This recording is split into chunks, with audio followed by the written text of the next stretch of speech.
with us. You have been moving with each of these gentlemen wherever they have been, where they have been beaten, tear gassed, where they have lost some of the people on their campaign trail. Many of the members of the campaign trails are in jail, but you have been with us every step of the way. So I want to appreciate you, want to appreciate the general public out there that has embraced the forces of change and showed that they are interested in change. And so they are going to be addressing us on these matters. I just invite my colleague, Honorable Mwiru, to make one or two communications as we open up, and then we'll invite our principals. Thank you so much, my brother, Honorable John Senyenyi. I will just associate myself with what he has said, and in the interest of time, let's move straight away to inviting our colleague. Thank you. You can tell he's a lawyer. Usually in court say, I have nothing useful to add. So without further ado, we'll begin from the extreme right. Let's invite POA, the Honorable Patrick Oboy Amuriat from the Forum for Democratic Change to address us. You're welcome, sir. Do I need this?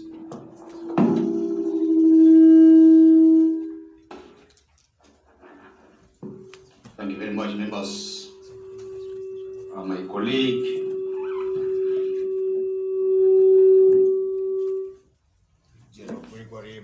Muntu from the Alliance for National Transformation, my colleague, the Honorable Robert Sentamu Chabulani of the National Unity Platform, or Elder Dr. Kiza Besigye, all the members of the press, distinguished, invited ladies and gentlemen. My name is Patrick Oboy Amuriat of the Forum for Democratic Change.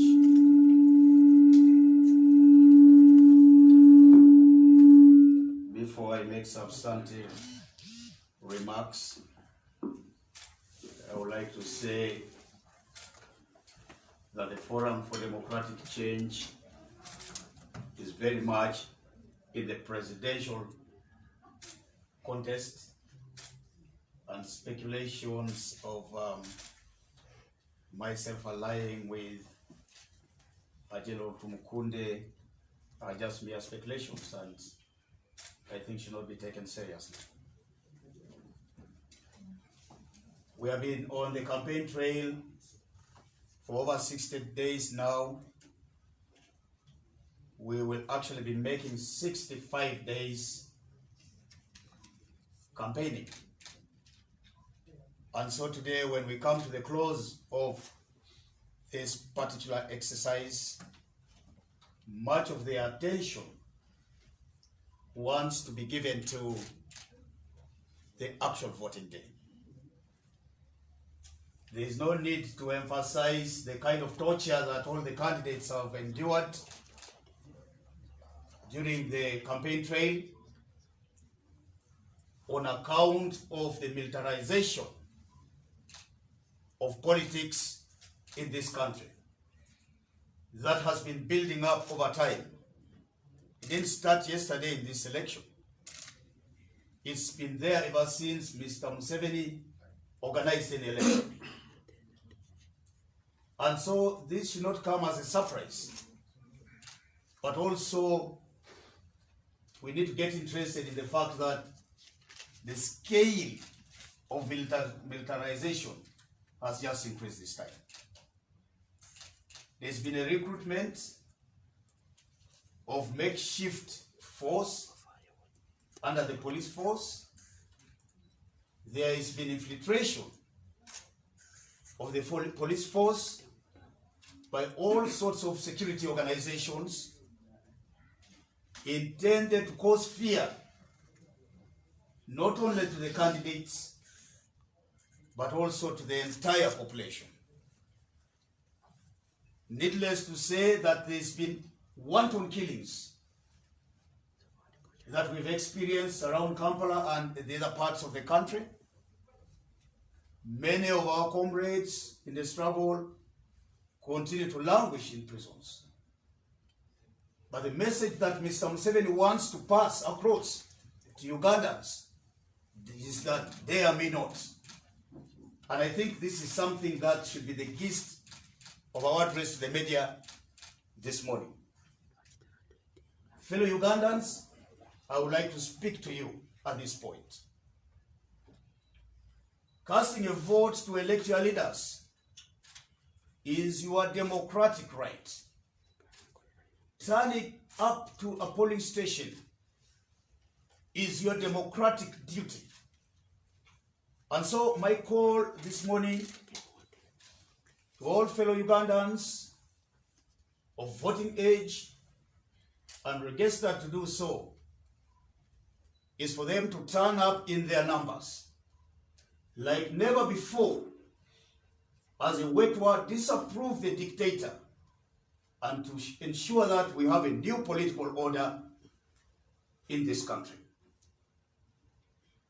Casting a vote by itself is an expression of your desire to have a leader elected to lead you for the next 5 years under our Constitution.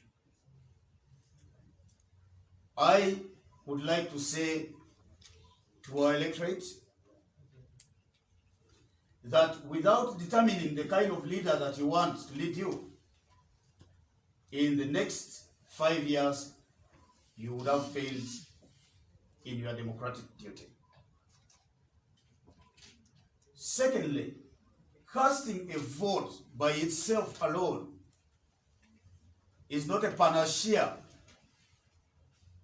for the person you prefer, your preferred candidate, to be elected. And therefore, I would like to call on fellow Ugandans to turn up again and stand very strong in the protection of their democratic rights by turning what would be a mere piece of paper to something that can be of a consequence to the kind of governance they are going to go through during this particular period. Voter protection, therefore, is paramount, and in doing this, we come together, and I associate with my colleagues, the President from the Alliance for National Transformation, my good friend General Mutu, and former colleague in the FDC, and my brother, the Honorable Robert Chagulanyi Sentamu, from the National Unity Platform, in a joint effort to first of all ensuring that our voters come out to vote. Ugandans have been calling on some kind of unity. Today, you can see that we are united in this struggle. I know that many have always thought that we should, have joint candidates, but there are different ways to unite, and this is the first step in ensuring that we unite in calling on Ugandans to come and vote and also protect their votes. I would like to sound a serious warning to the Electoral Commission. The so-called Independent Electoral Commission has a constitutional duty to organize a free, fair, and credible election, without which they are just merely a useless organization. In creating a free environment, I would not have expected the chairman of the Electoral Commission, Justice Byabakama, to dissuade our voters from keeping in the polling station, because that is our line of defense, and we draw this line of defense from our own experience as a forum for democratic change. That fellow citizens, go vote. There is nothing in the law anywhere written that stops you from staying within the precincts of the polling station to ensure that your vote is protected. And so really my call is for Ugandans to ignore what the Electoral Commission has pronounced very recently, warning Ugandans from staying within the polling station. Please do stay at the polling station, of course, observing the standard operating procedures. Find your mask wherever it is, wear it. Probably if you can afford, carry a sanitizer along with you, so that this is not used as an excuse against anybody, all of you. I also would like to say to Ugandans that there are machinations that are now taking place. These machinations by the NRM and Mr. Museveni himself, who wants to enjoy longevity of his regime beyond 35 years. There is heavy deployment across the country of the military. As far as the law is concerned, there is a very maximum amount actually, of police personnel that need to be deployed at the polling station. It would be counterproductive for anybody, including Mr. Museveni, to think he would use the army against unarmed civilians who are just going about their democratic duty. And so my clarion call to all Ugandans is, take the military and the police as institutions that are meant to defend you and not to torment you. Stand up against any kind of intimidation, because this is your country and there is no other country other than this that you are a citizen to. We are also very concerned as the Forum for Democratic Change about the dispatch of materials to the various polling areas. So far, ballot papers have gone out. No, so this is the claim. But I am particularly concerned about a very, very important element, and that is the absence of the serial numbers that ballot papers going to particular polling stations are assigned. This is important, and I think the regime and the Electoral Commission needs to know that we are awake to the fact that in previous elections, rigging has taken place using that kind of gap that is created by the Electoral Commission. So we want to demand, and I believe I'm enjoying with my colleagues here, that serial numbers for all ballot papers going to particular polling stations be issued immediately.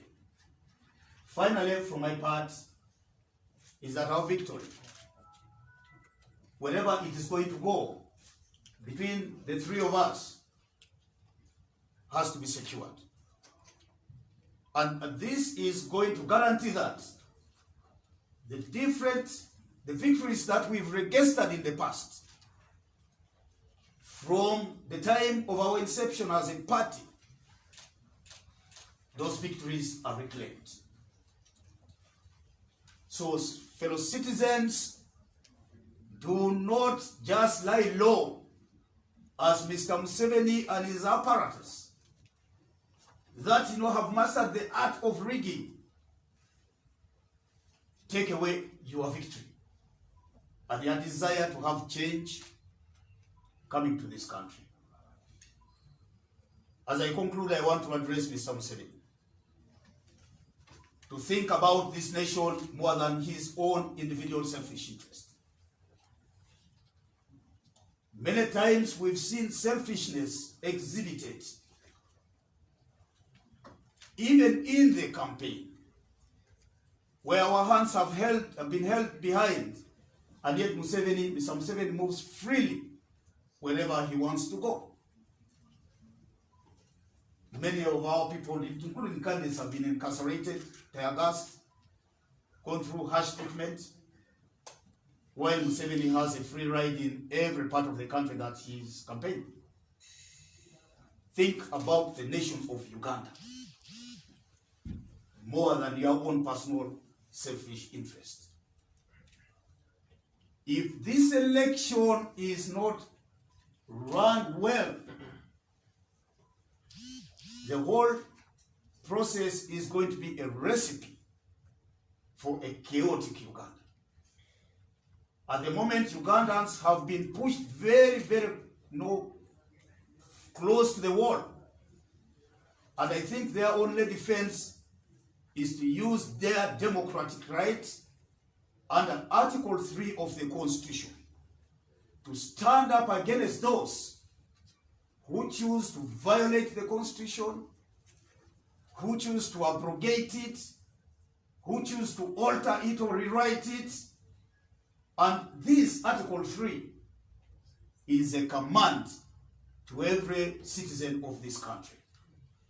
And this command, my fellow citizens, must be taken seriously, because Mr. Museveni is just one against 45 million Ugandans. So his selfish interest should not go above the interest of this nation. I thank you very much, members of the press and my colleagues, whom we in the Forum for Democratic Change now associate with, in going out to gather votes, the details of which are going to be thrashed out by our secretariat.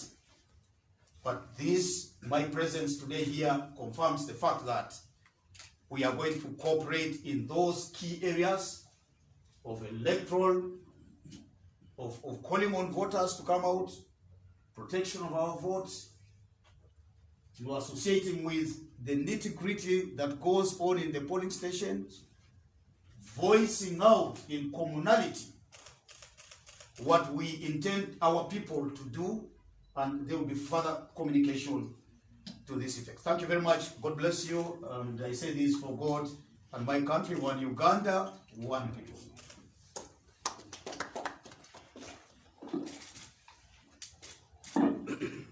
Thank you, Honorable Patrick Boy Amriat, the candidate for Forum for Democratic Change. I would like to take this honor to invite General Gregory Bishamuntu to address the press.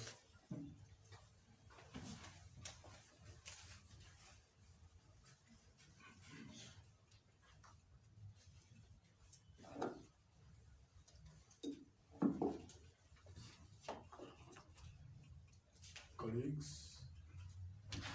Honorable Patrick Amoria, the President of Forum for Democratic Change, Honorable Robert Chagrani, the President of NUP. I take this opportunity to speak to fellow Ugandans. Politics is at the center of our day-to-day lives. When politics goes wrong, everything else gets negatively affected. We've been unfortunate as a country. In the last 58 years, we've never had any peaceful change. Our deepest desire, even as we participate in this electoral process, is to have an opportunity as a country for once to see change through peaceful means, through an election. We've got an incumbent that is almost doing everything, putting all the plans, hang on to power. For the last 60 days or so, we've gone around the country, talking to our people, encouraging them to participate in this process. And in this collaborative effort, our desire still is to appeal to the Ugandan people to turn up in large numbers, because the regime has been doing a number of things, basically to discourage people from voting, because they know it is to their advantage when there's a low voter turnout.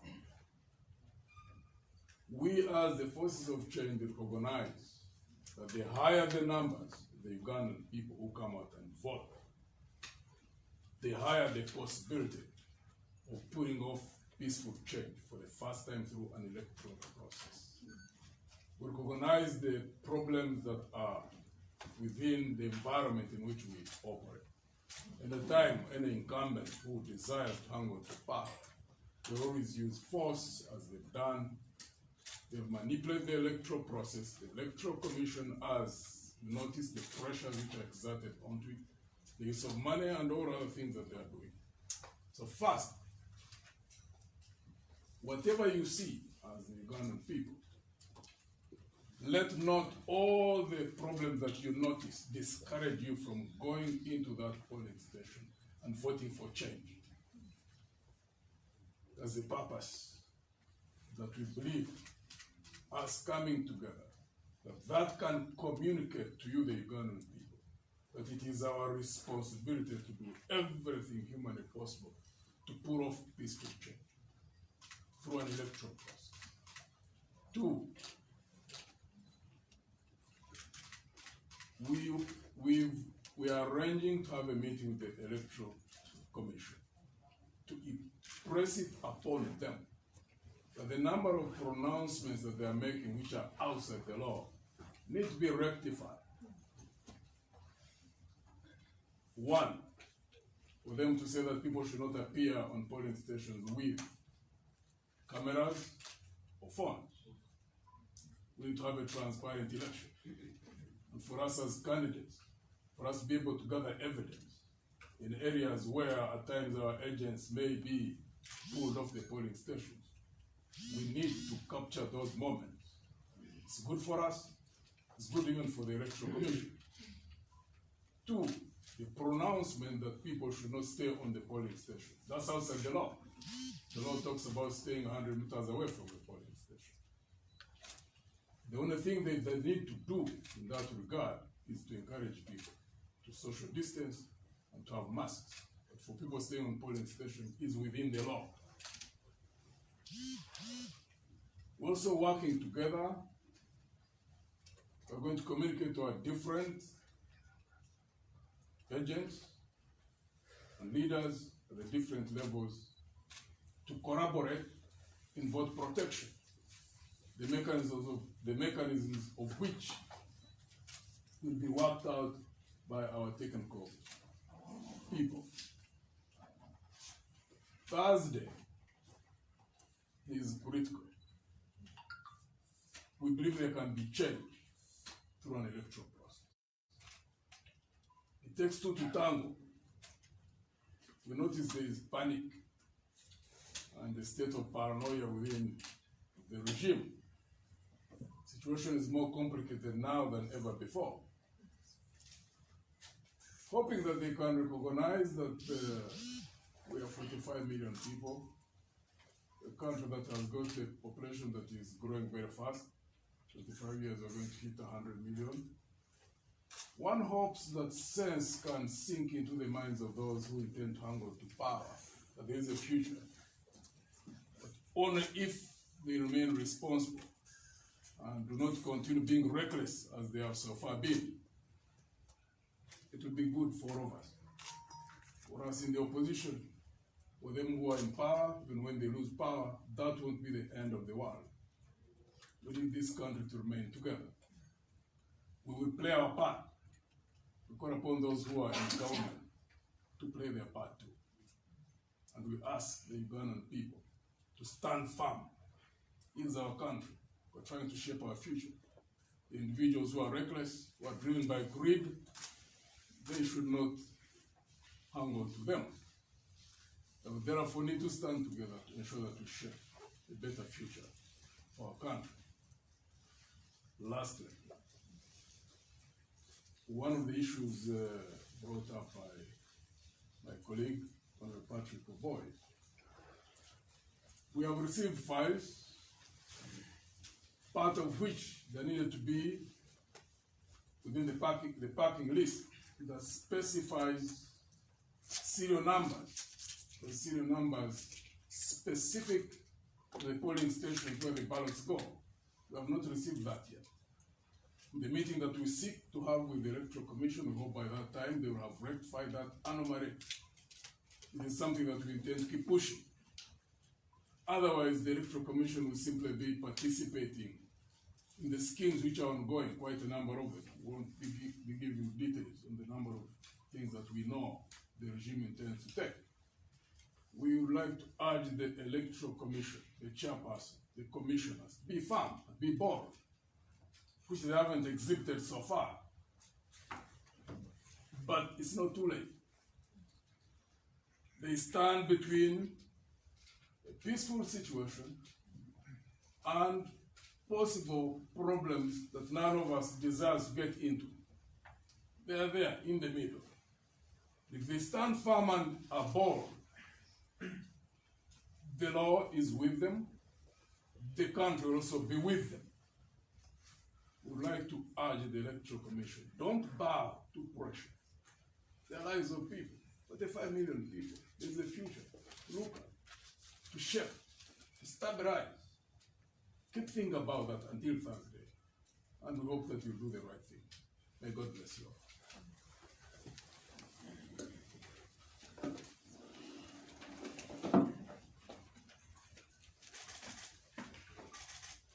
Thank you, General Muntu, for those remarks. Very critical. We need to stand together to make this happen. Let's now invite on the National Unity Platform, the Honorable Chagulanyi Sentamu Robert. You're welcome, sir.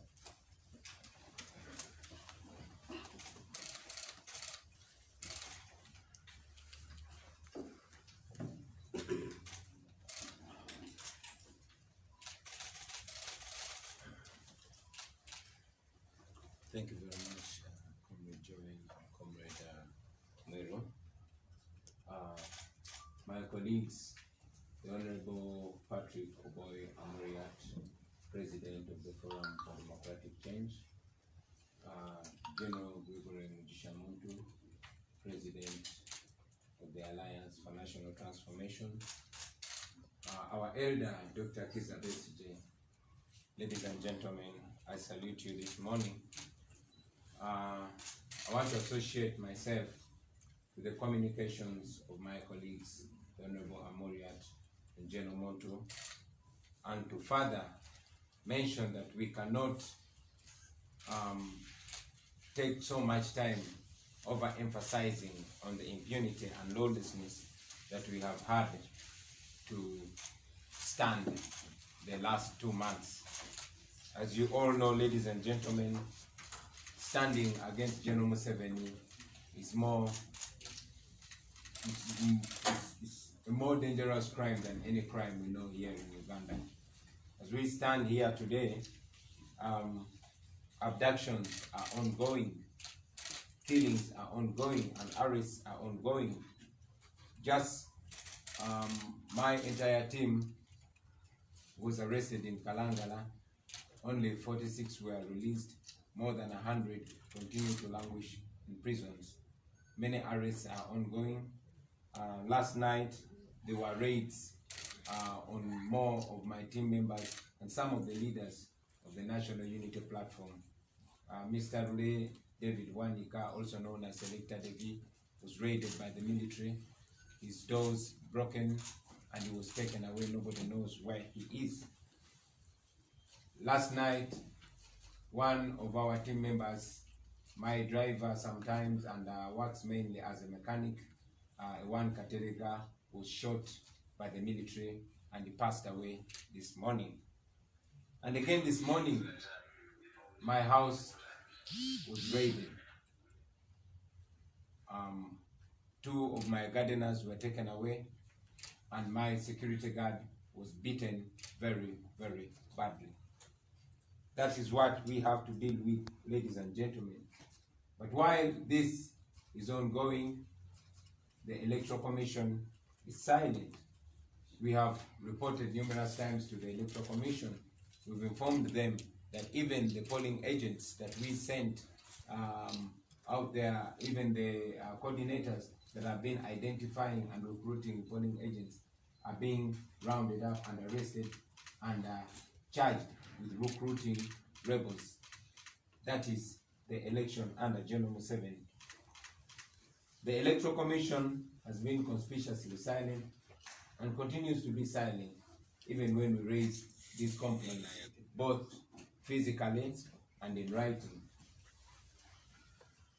The only time the Electoral Commission has come up is to actually castigate the victims. Us.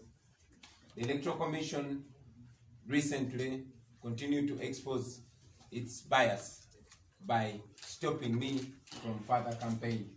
And indeed, I've not been able to campaign for the last 5 days because the Electoral Commission said I had to sign an illegal memorandum of understanding with them. That is where we are. We know that all this is being done to intimidate and discourage people. We know that by deploying the military and police in all places, by arresting our members, by arresting people indiscriminately, the regime is trying to discourage Ugandans from turning up in large numbers and vote. So I will not dwell on the challenges that we are facing. Let me go straight to the message that all of us as the forces of change seek to communicate to you this morning. We are raising our voice in unison and agreeing that indeed it is time for Uganda to have change. We are therefore adding our voices together to call upon all of you fellow Ugandans to turn up in large numbers and vote. By now, all voters have made up their mind. By now, we know all voters know who they want to vote for. But most importantly, we are convinced that all voters in Uganda would want a better Uganda, a peacefully changing Uganda. Therefore, we call upon all of you fellow Ugandans to turn up and vote. Please communicate this message to everybody you know and help those that cannot carry themselves to the polling station, the old and the weak and the ill. Help them to be able to assert their voices. And besides voting, we continue to call upon you to be vigilant and protect the vote. Stay there. There's nothing in the law you will be breaking by staying on the polling station. We've continuously advised fellow Ugandans to always wear face masks and observe social distance. But this is one day that we believe is going to change the destiny of this, our country. So we encourage all the voters to turn up and vote and stay there and guard the vote. Do not be discouraged by the illegal pronouncements of Mr. Byabakama and the military and other security forces. I've said it before and I'm saying it again that Mr. Byabakama is a civil servant. The Electoral Commission and all the leadership of the Electoral Commission, those are servants of the people. They are not bosses. They are under the law. They are governed by the law, the same law that governs everybody else in Uganda. And we are telling you that you will not be breaking the law when you stand and watch your vote. We know that General Museveni prides himself in vote rigging. But again, it has been our call for we, the leaders, and for the people of Uganda to unite. We are convinced that the people of Uganda are going to be united. And we are here to demonstrate our unity. So we encourage all of you, ladies and gentlemen, turn up in large numbers. Encourage every voter you know to turn up and vote. Don't say, we are so many voters, even if I don't come. No. The future of Uganda needs every single vote. It is your individual vote that is going to change the future of this country. And be there and watch the election. Be there and watch the process.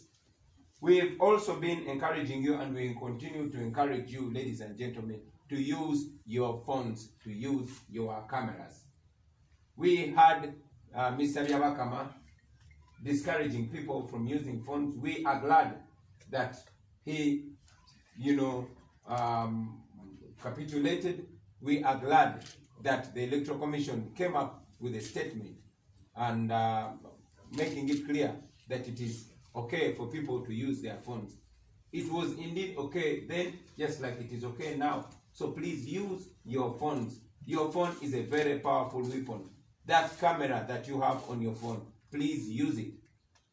Use it most importantly to record that particular moment when the presiding officer is declaring the results on the polling station.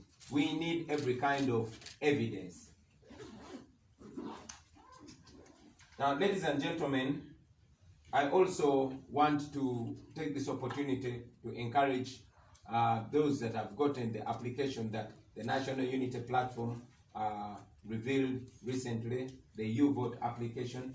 Although we are still getting challenges to have our people access it through Google Play Store, we are making every effort to share it, to share the link. And those out there that can continue sharing the link, please share that link.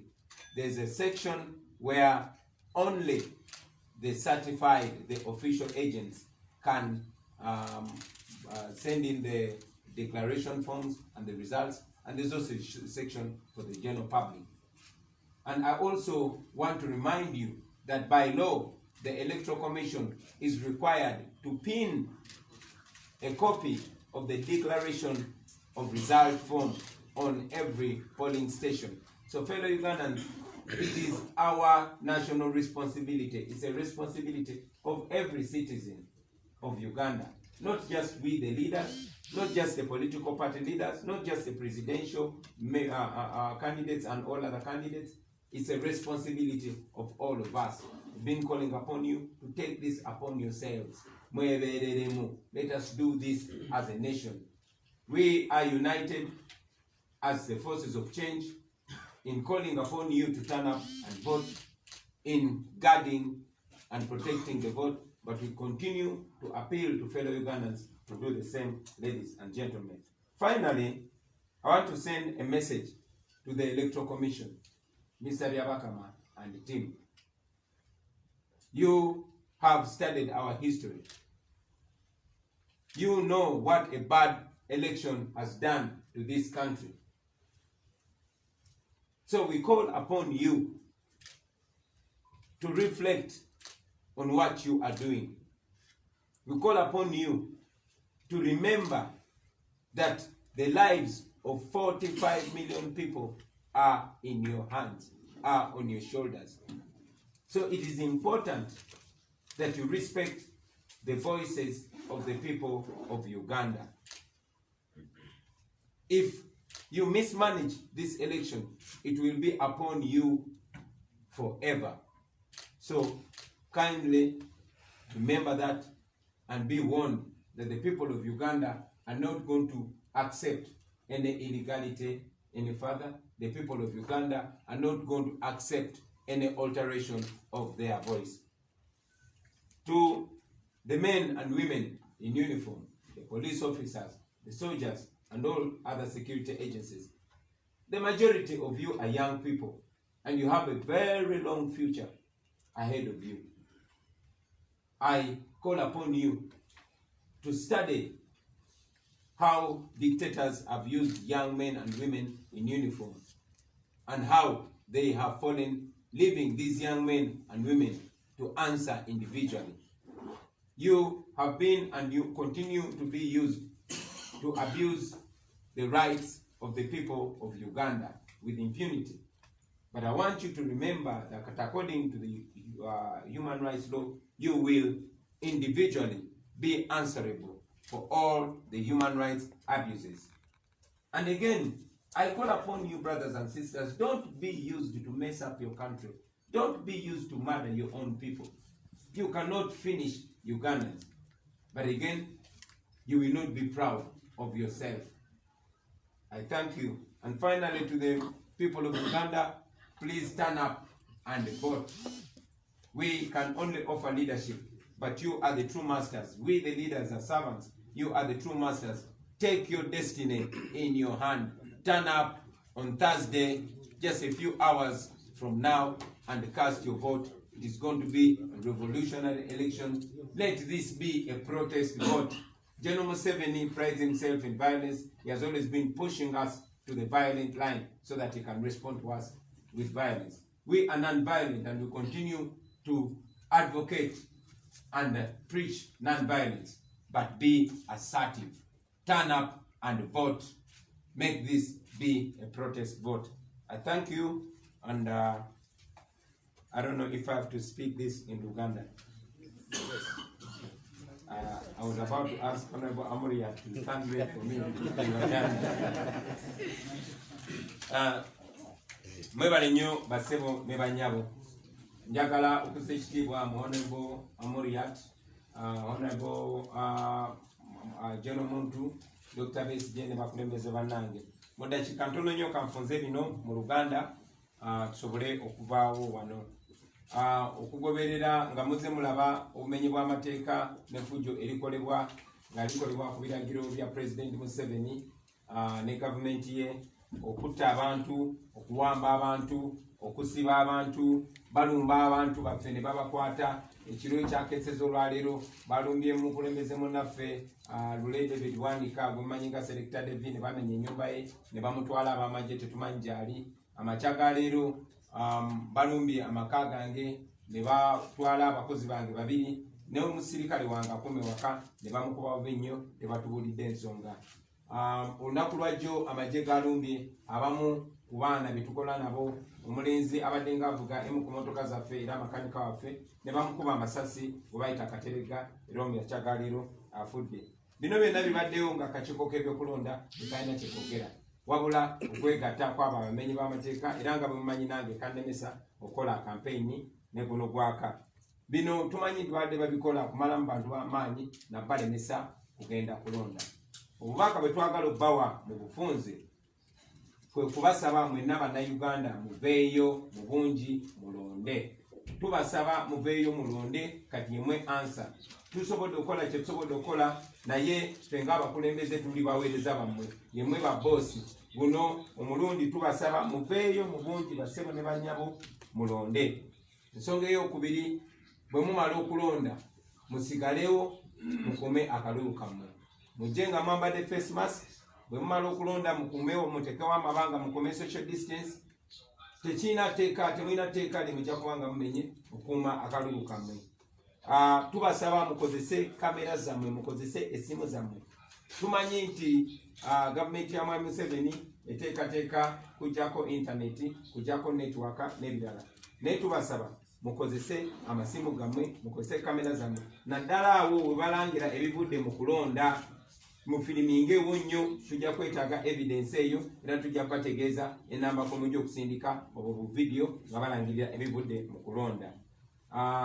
Tulina app gye twakola, tujja kuba tukibanyonyolako gye bujja. Naye tubasaba abasebo ne bannyabo muveeyo mu bungi mulonde ate mukuume akalulu kammwe. Kyasanyu nti akakiiko k'ebyokulonda wadde kasooka kugaana abantu kukozesa kamera, naye nako kalabye nti kya buswavu ate kya bumenyi bw'amateeka era ne kavaayo ne kalangirira timuli baddembe okukozesa essimu zammwe ne kamera zammwe. Tubasaba mukozese essimu zammwe, mukozese kamera zammwe. Tulina ba agency baffe abagenda okubeerayo okukuuma akalulu, naye nammwe tubasaba Bannayuganda mukyenyigiremu temukitulekera.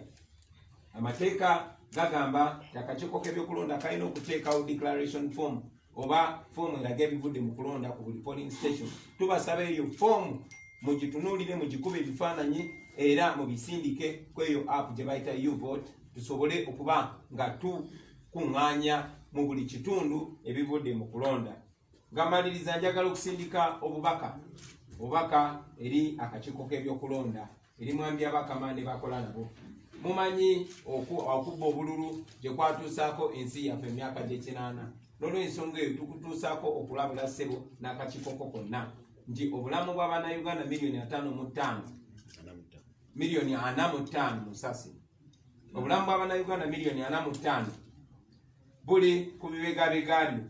Era omulimu gw'olina toliwaawo nga boosi waliwo wabula oliwo ng'omuweereza wa Uganda. Kikakatako okola ekituufu oleme kwejjusa n'abaana n'abazzukulu bo baleme kwejjusa ku lwa Uganda.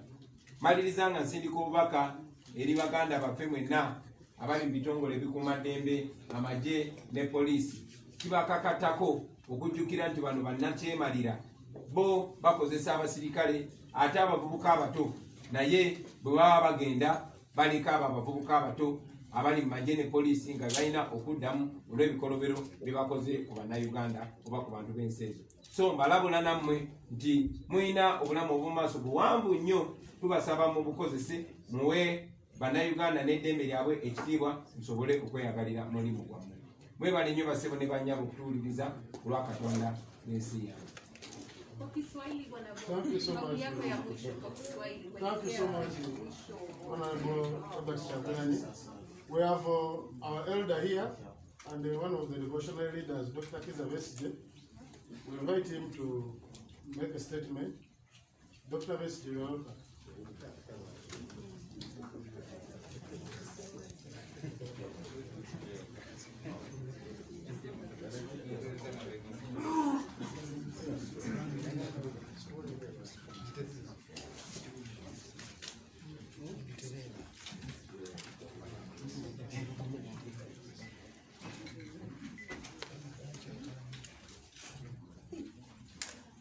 Very good morning, ladies and gentlemen of the media, our esteemed presidential candidates united and seated before us. Ladies and gentlemen, I guess I was invited maybe so that recognize that I was here, because as you know, this is really, they are the message for this morning, and I think the message has been delivered in its fullest measure.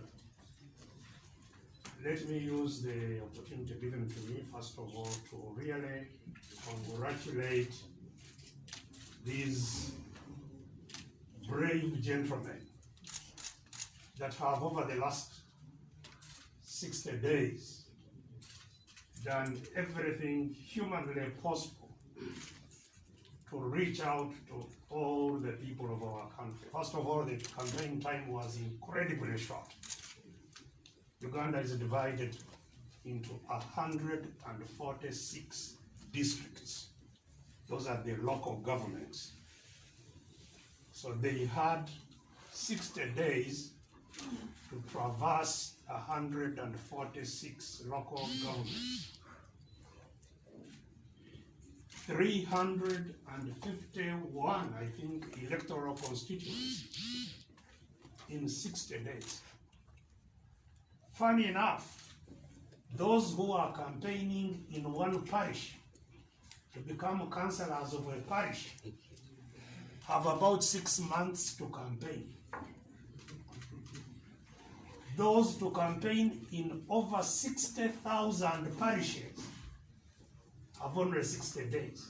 And this is by design. As you know, the law and our constitution provides that this electoral process, especially the presidential electoral process, lasts more than a year. And a year before campaigns, any aspirant to become a presidential candidate has freedom to consult widely in the country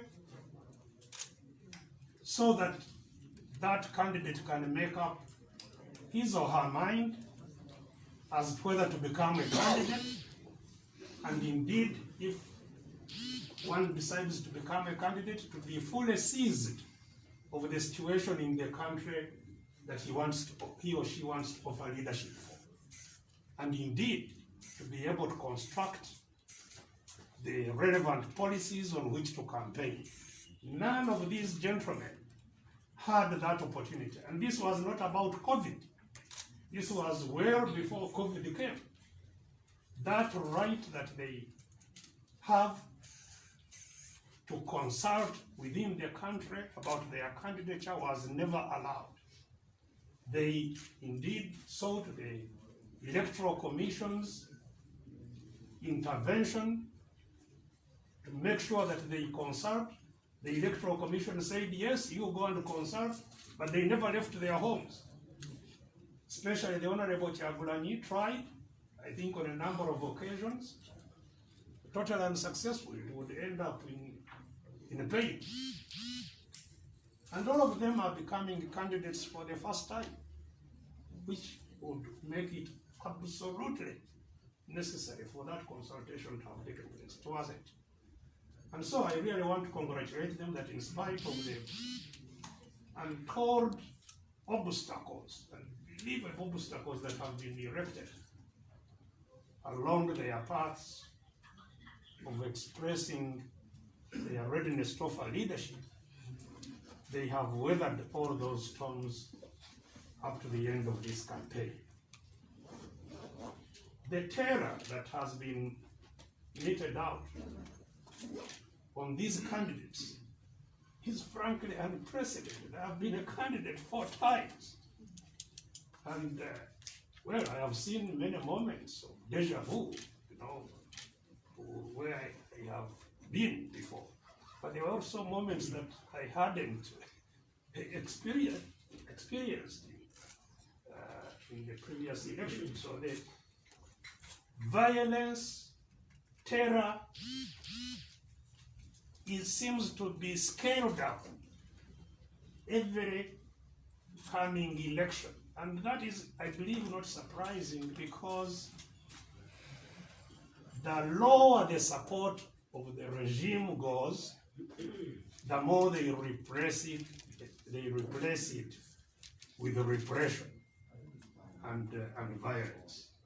So this election has witnessed untold violence. This was not about COVID. Make no mistake about this, because the regime is not worried about COVID at all, actually. If you go downtown and see how people are gathered in markets and in all kinds of crowds that are milling around town, uninterfered with and regulated, you will know that this is not about COVID. Indeed, even during this very campaign, the crowds of those associated with the regime were never interfered with.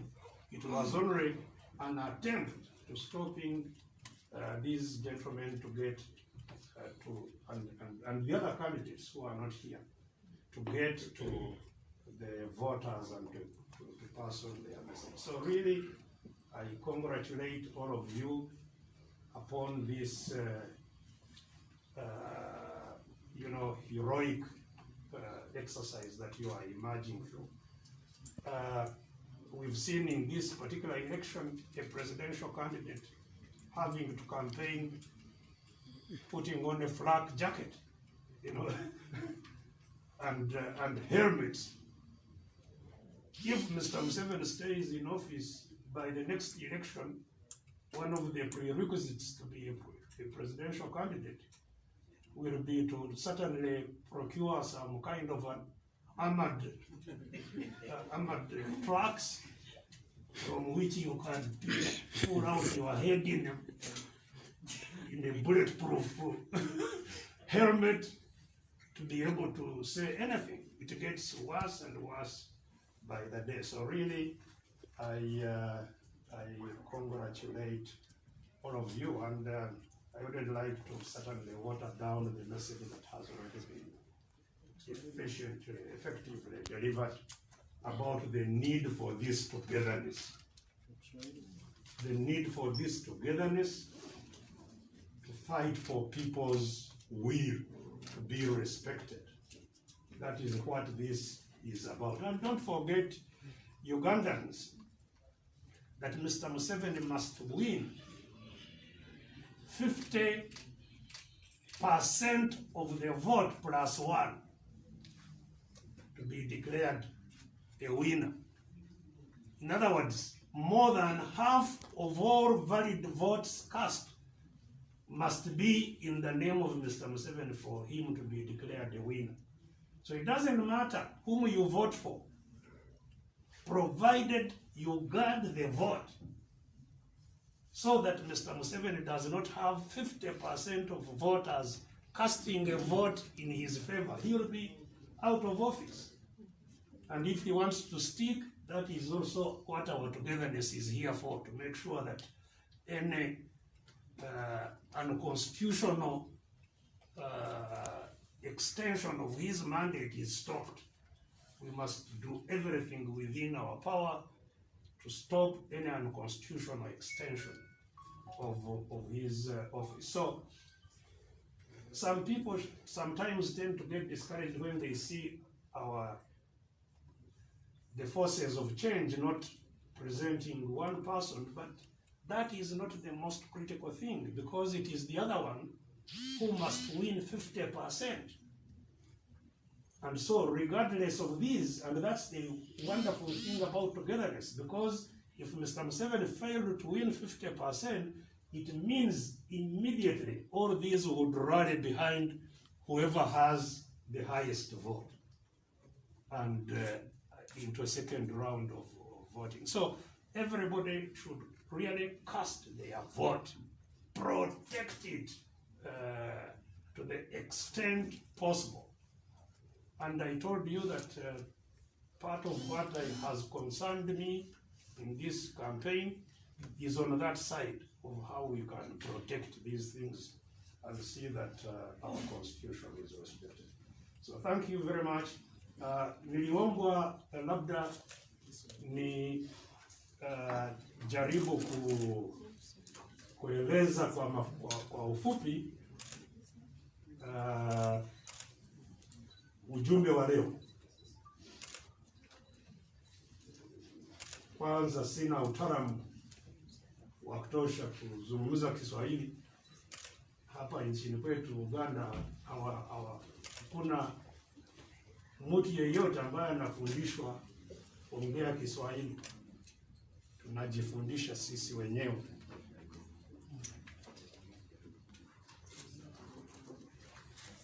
Wagombea urais hawa watatu,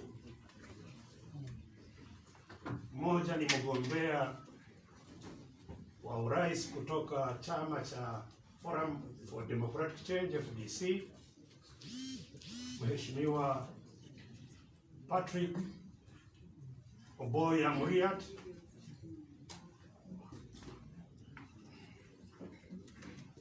Mgombea wa pili hapa ni Jamadari Gregory Mugisha Muntu, ambaye ni mgombea wa chama cha Alliance for National Transformation ANT, na mgombea wa tatu ni Mheshimiwa Robert Kyagulanyi Ssentamu, ambaye anaongoza chama cha National Unity Platform NUP, na wamekuja pamoja hapa hasa kwa kutoa ujumbe unapoanguka kwa sehemu tatu.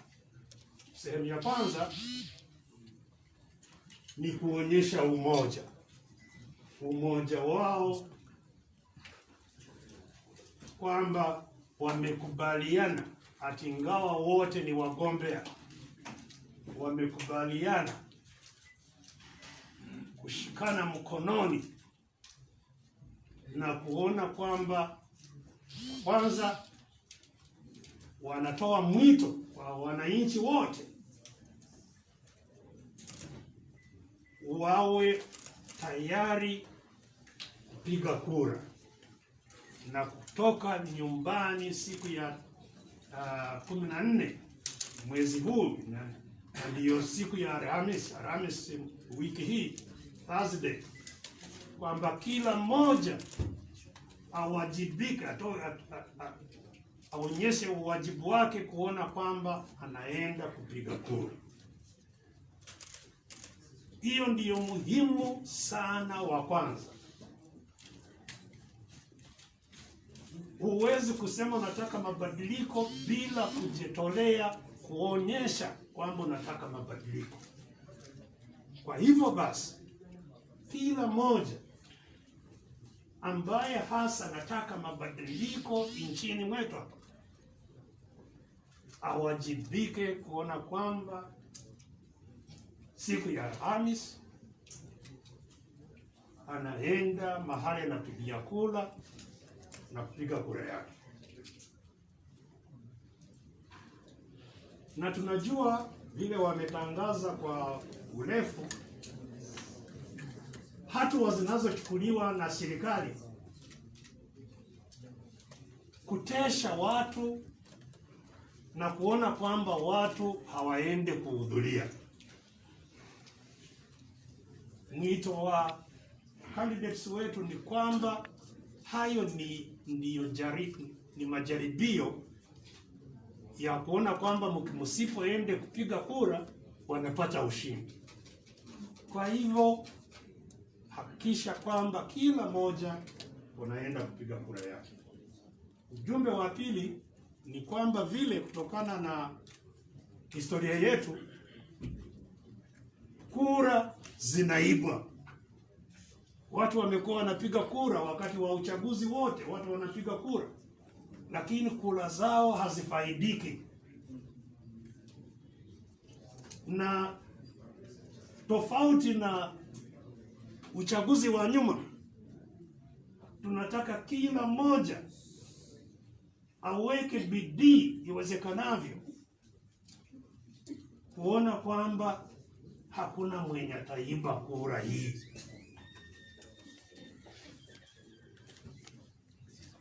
Hivyo basi, kisha piga kura yako, hakikisha kwamba unabakia pale pale. Sheria na kuruhusu kupiga kura na kubakia.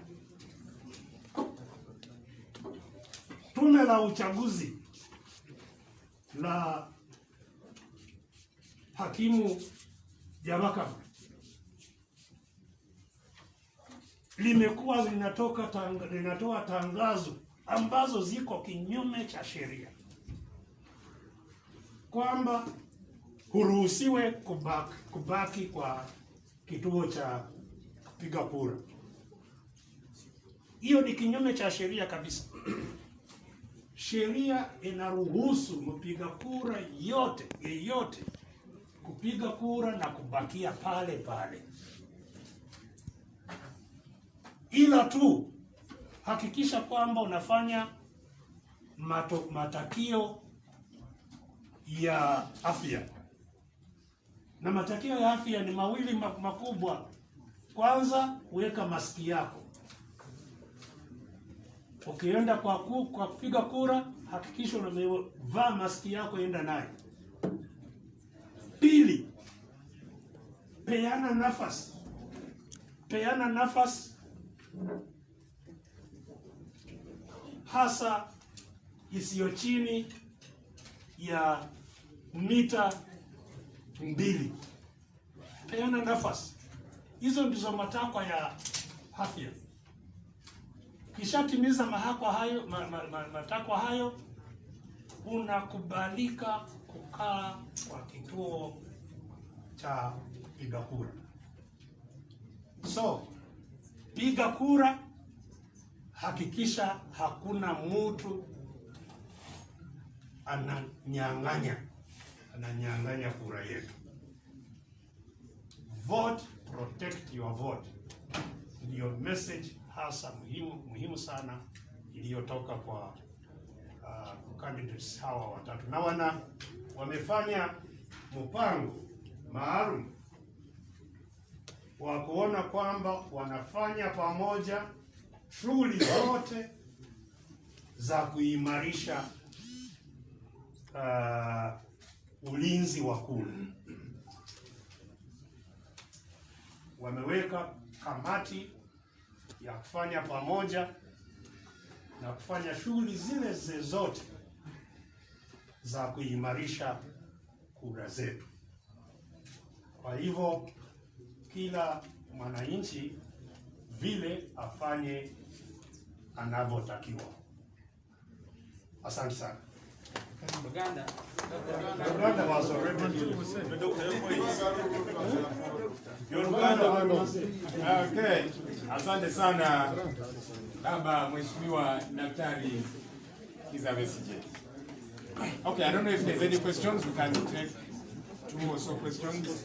Is there any question from the media? Okay, Derek has a question. We request that the questions really stick to the subject matter for today.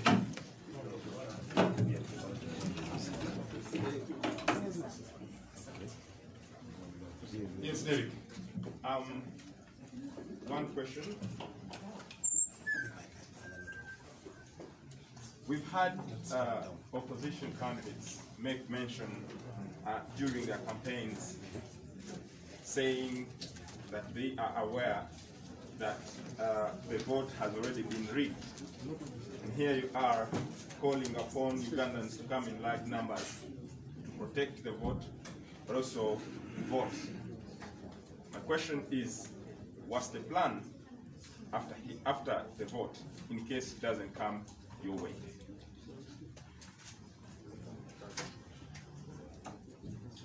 Okay. Yes, sir. So this regime has often been accused of staying in power by dividing and ruling. What's your name, sir? It's Adrian Palto with NPR. So this regime has stayed in power by dividing and ruling. And as all of you alluded to, you're calling for Ugandans to protect their vote. And you're sending them to do a very dangerous thing. Why should they do that, considering that you all haven't been able to unite among yourselves in one party?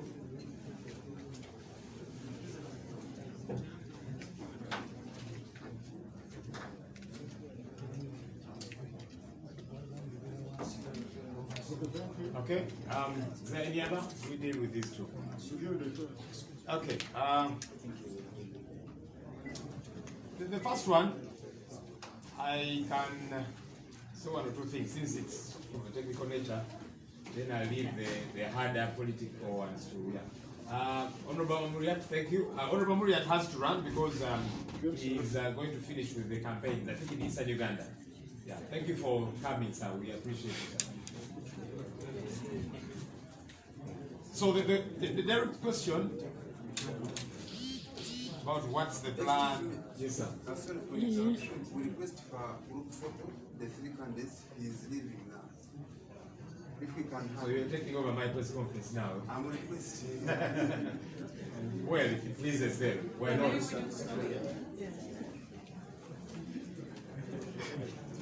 Yes.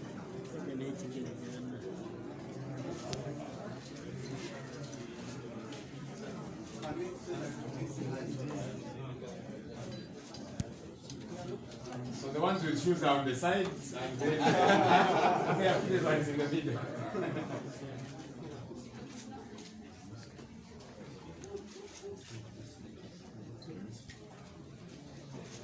Then the sign of togetherness. Because of COVID-19, but okay.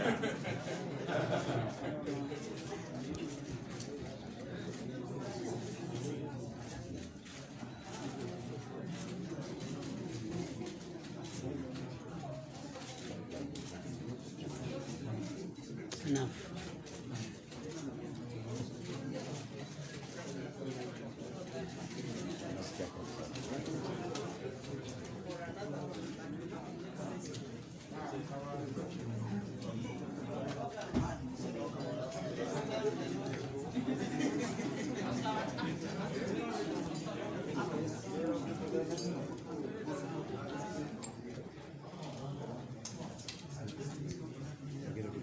I don't know whether they get to respond now because I see people are still.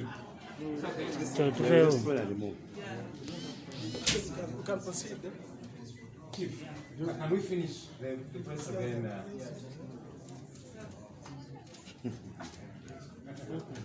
I'm speaking Swahili there, by the way. All right. Just a quick one. The gentleman that is asking, so yes, you're sending Ugandans to protect the vote jointly, but the candidates have not been able to unite. Look, this is unity. I don't know what else you would be asking for. They are saying we are united in this. It's different entities. Yes, each of the entities, each of the political parties has got a candidate. That's all right. But there's areas on which we can unite. There's things that we can get to do together, and that's what we are saying today. The different political parties, the different leaders are saying, even though, yes, we are all presidential candidates, we are out there looking for the votes, but they all belong to the same side. They all belong to the forces of change, and they're saying we can unite to jointly protect the vote. And that's what we are asking the people out there too. Go out there and vote, and then jointly protect the vote. That I think is a very okay thing to do. I think the other ones are the harder ones.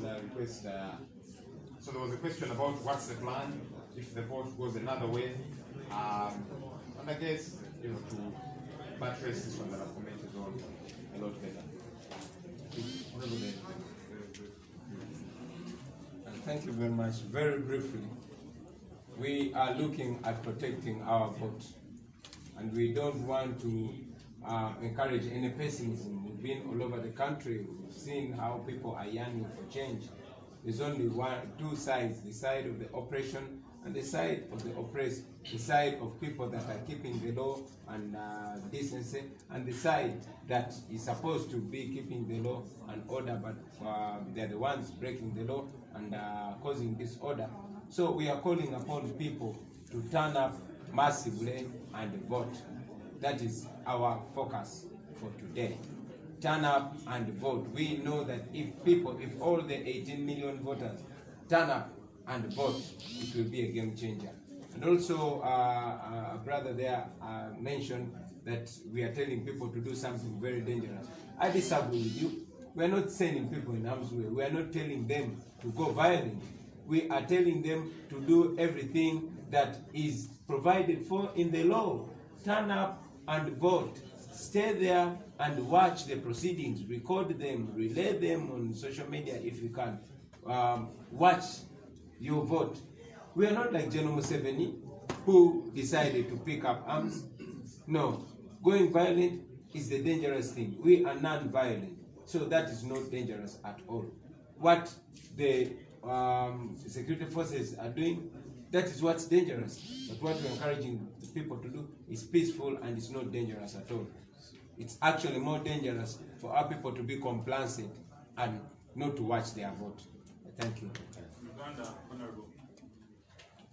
Batubuziza kikyetuzaako enteekateeka yaffe yakola ekituli mu maaso essaawa zino kyetukkiriza kyekigenda okukyusa obulamu bw'Abannayuganda okuvaayo mu bungi ne balonda ate okumekinga sure abasigalawo ne bakuuma akalulu kaabwe ne bakozesa essimu zaabwe ne bakozesa kamera zaabwe abasobola okugenda live ku Facebook oba ku social media ne bagenda live ne bakozesa VPN oba emikutu emirala gyonna okumekinga sure ensi eraba ekigenda mu maaso.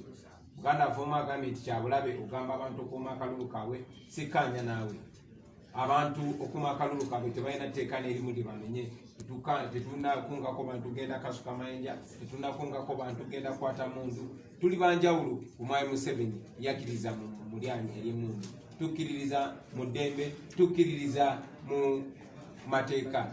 Ensonga lwaki kye tugamba abantu okukola kiri mu mateeka, era tetubasuubira kutuukako kabenje konna. Tumanyi nti abakuumaddembe ate babadde nga bamenya amateeka, naye ffe tugenda kukola buli kisoboka nga tetukikola mu mateeka, tumanyi tujja kuwangula. Okay, General. Okay, so I guess that's it. Thank you so much for coming through. Have a good day.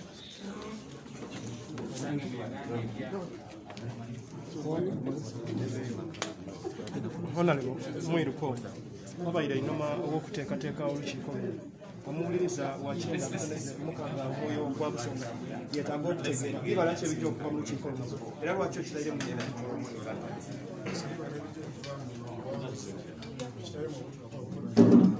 challenges that we are facing. Let me go straight.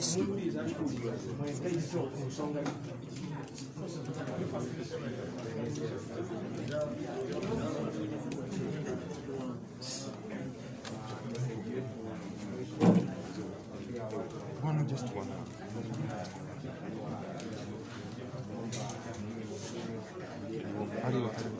Hey.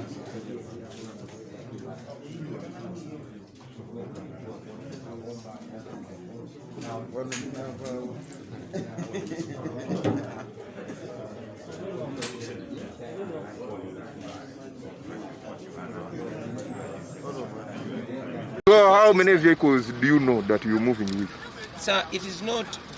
No, there is accountability. How many vehicles are you moving with that you know, Honorable? Now you're making me explain myself, sir. It does not break any law for me to have assistance. It does not break any law for me to have political assistance. It does not break any law for me to have people that help me with food. Okay? That is it. What is happening? Taking a mask. Taking a mask. What's happening? The media team can't today. What's wrong with you? The media team. Mr. DP, we have finished. What is happening? You have blocked my medical team. You blocked the team. Are you saying that chart? In your own wisdom, is it in a good condition? Ask whatever you want to know about this guy. What do you want to know about it? The windscreen, damage, you see its condition. So you're risking the lives of these people. But you know, you want should to have really done be it? ashamed of what you're saying, officer. At the vehicle, the way it is. You are the ones that shoot at the vehicles. No, you are the ones that it's not smash me. It's not me. Let it be taken to the garage, then it can be used another time. But you see, even where the driver sits, Wow. can he see really Wow. well? You're getting me on? Wow. Are you listening to yourself, officer? Yes, I'm listening to myself, of course. So we've let you go, but this one, it should be checked now. It is not in good condition, as you vividly see. That is it. Afande, excuse me. So, you're spending a lot of time here. You're spending a lot of time, but it is not in good condition. You know that car has been hit by police car? No, you are the one, it's not in good condition.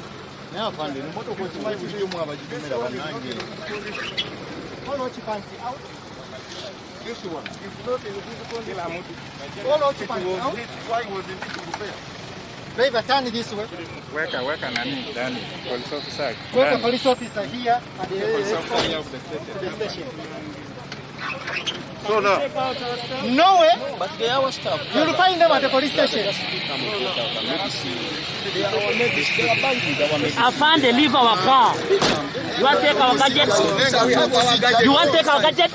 You want to take our gadgets? You want to take our gadgets? Afande, don't scare us. We are to work, we are to work. Please, let's work together. Ask whatever you want. We are journalists, not intimidate us, Afande. Afande, chief, we've been together, don't we? Come on. Hey.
kubasaba mwenna kubanga obudde buweddeyo enaku wasigadde ntono nnyo mukikole mwekolemu omulimu mugende ddowa tu ddowa nga mutambuza message eno mugende mujjukize abantu bonna bonna abatannaba kujjayo bupapula bwamwe mu bujjeeyo mwetegeke naye ne bw'oba tokafunye era ogenda kulonda bw'obanga oli mu register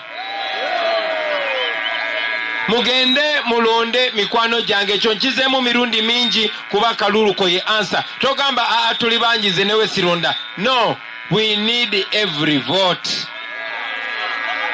njagala mumanye nti ensi yonna etutunulidde America etunudde wano Europe etunudde wano Asia etunudde wano United Nations etunudde wano CNN etunudde wano BBC Al Jazeera zonna zitunudde wano njagala tukube Museveni akalulu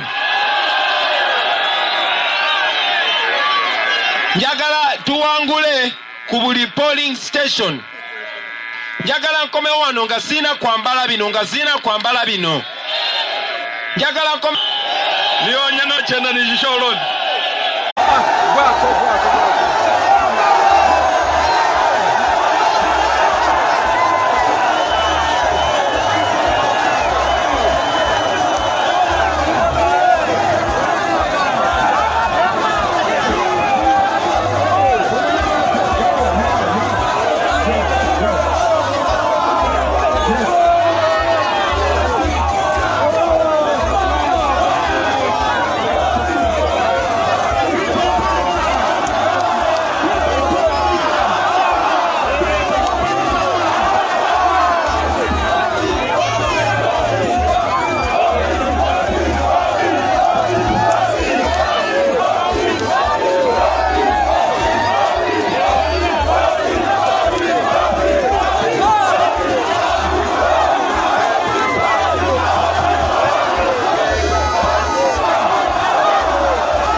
bakandidate tujja kubandula nga president amaze okwogera mwene agenda okuwandula eri abantu ba Uganda, eri abasoga n'eri wano abantu baffe. Abasasi emmotoka twogere bulungi tinekyo emukulu alina ogenda emizindaalo nga gikasuka bukalamu. Abali ku motoka eyo mwena mwike wansi, abali ku motoka eyo mwena mwike wansi. Wamala mukyabali ku motoka muveeku emizindaalo gyogere bulungi nimwe muveeyo bana tulikola ekintu kino munonemera tuveewo muve ku motoka. Baba iwe nkofira jasaidie wangi awuzaawo muveewo omuzindaalo gwogere. Uliriza sebo people power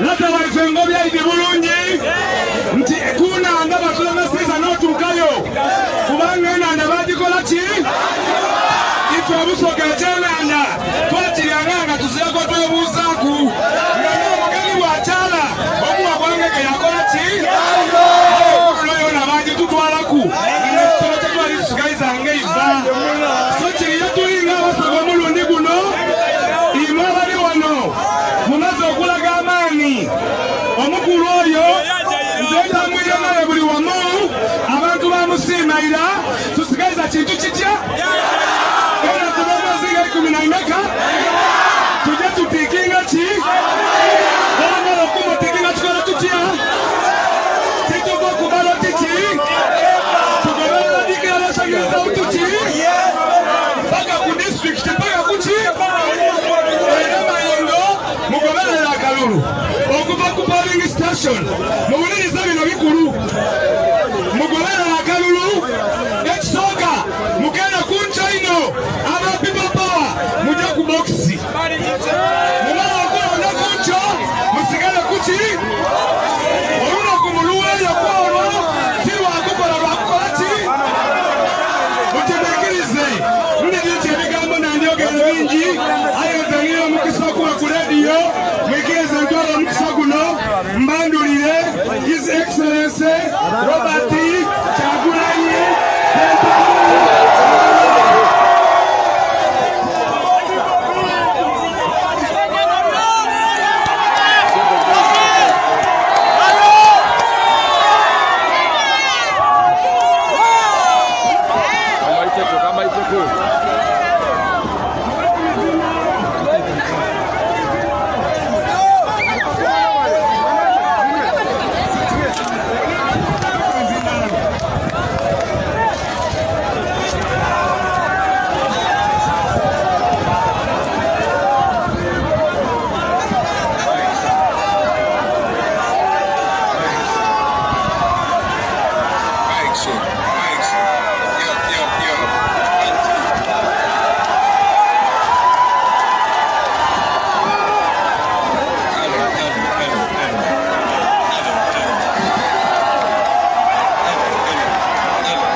mukyuke mujje eno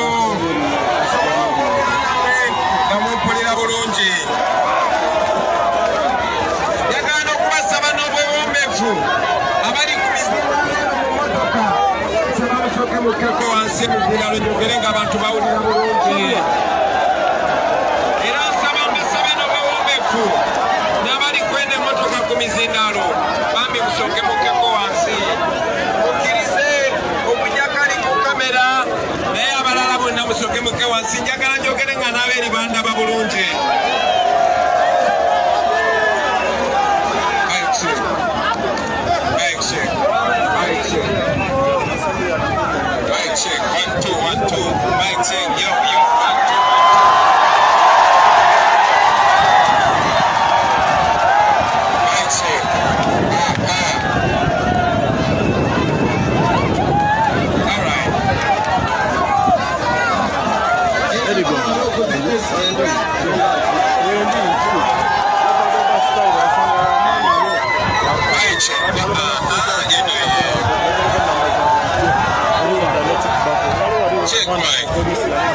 Check mic. Anyone. Check mic. Eno jiongeze kwa baba.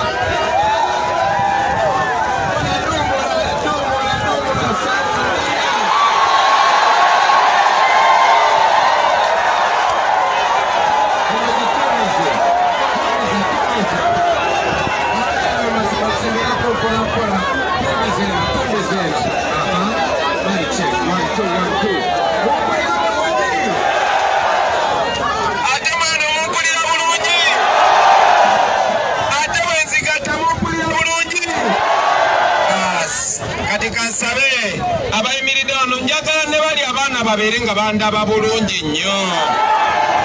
Njagala nejjera emizindalo gyongeze. People power! Power, power! People power! Power, power! NUP! Everywhere! Okusooka bana nenda kubasiima. Mwebale butaba batiitiizi. Mwebale ino kwinda wano. Kasooke neyandule. Amaana gange bandeta Kyagulanyi Sentamu abe bandi Busoga bandeta Ngobi.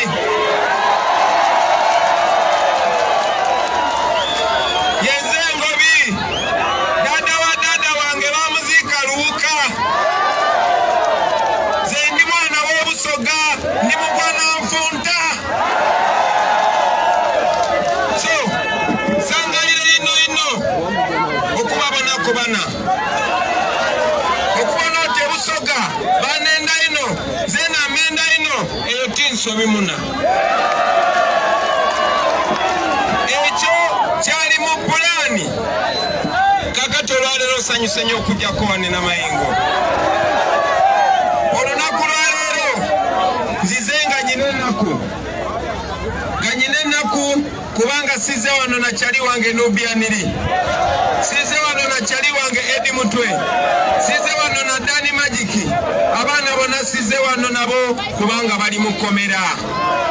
Bali mu kkomera nga tebalina musango. Bali mu kkomera kubanga Museveni atya nnyo.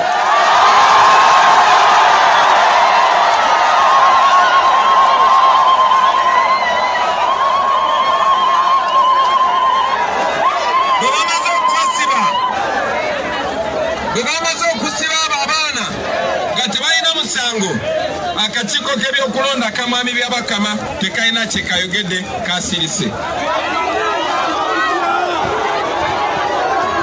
Wulira, bwe bamaze okusiba abo abaana akakiiko k'ebyokulonda kye kakoze nako ne kaŋŋamba Bobi Wine tuganye ogenda mu disitulikiti endala. Okusooka baŋŋaana okampeyiniga e Buganda, e Masaka, e Wakiso, e Mukono ne disitulikiti ezo zonna balowooza mbu e Buganda yokka be bampagira.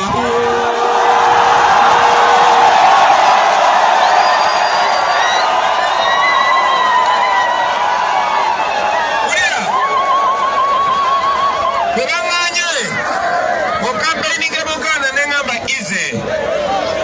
Neŋŋamba kati ngenda campaigninga mu East, ngenda campaigninga Busoga, ngenda campaigninga Palisa, ngenda campaigninga mu district endala.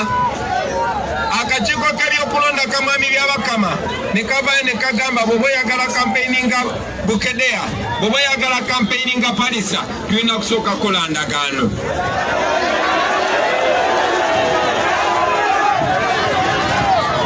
Njagala muwulirize mikwano gyange. Ekyo bwe bakikoze ne ŋŋamba mweze siina ddiiru nammwe.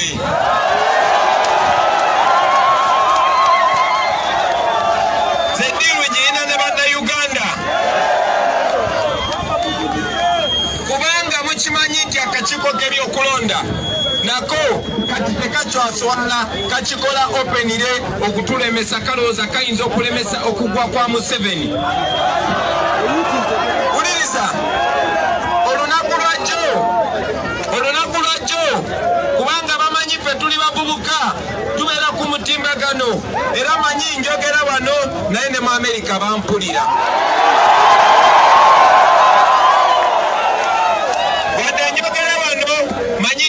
mwokya bampulira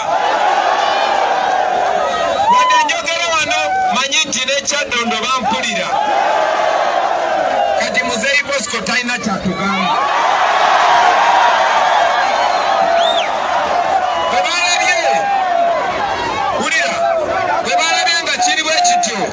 ne batandika okukwata bannamawulire olunaku lwajjo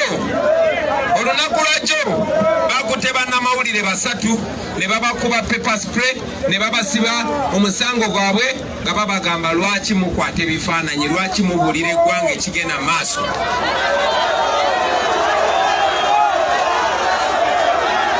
wuliriza ekyo tekyabamaze olunaku lwaleero ku makya essaawa nga 2 oba emwezi ise bakutte abaana 20 abali ku security team yange abatambula emmotoka etambula n'emmere yaffe nabo ne bagikwata simanyi mmere ki gye baagala tulye ne bakwata abasawo abatambulira ku tiimu yaffe ne bakwata aba political assistant bange ne bakwata buli omu era nzize wano nga ndinzeka nekyali wange honorable zake sokobe honorable zake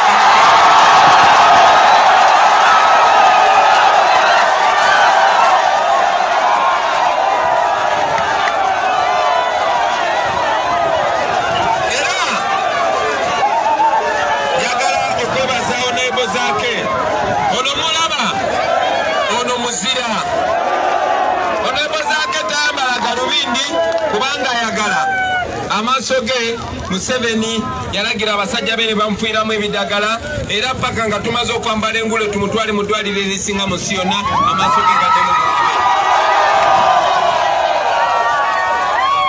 ono honorable zake mwana muto ze musinga emyaka 10 naye tasobola kutambula bulungi kubanga bamukuba ne bamulemaza okugulu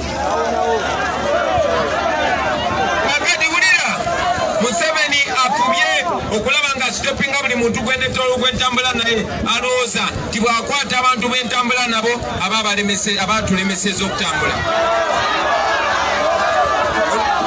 mujjukira bwe baali basiba Nubyandi ne Edi Mutwe ne Dani Magic babasiba n'abantu 126 ekooti yabata naye paka kati amagye gaganye okubasumulula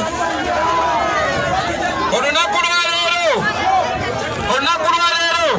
bakutte abaana bonna n'emmotoka zonna ze mbadde ntambula nazo nga balowooza bagenda kuba batulemeseza era njagala okwebaza ttiimu y'e Busoga njagala okwebaza Alex Waiswa Mufumbiro njagala okwebaza Bamu Lulenzi njagala okwebaza abakandideti baffe bonna njagala n'okutegeeza Mwami Museveni nti toyinza kutusitopinga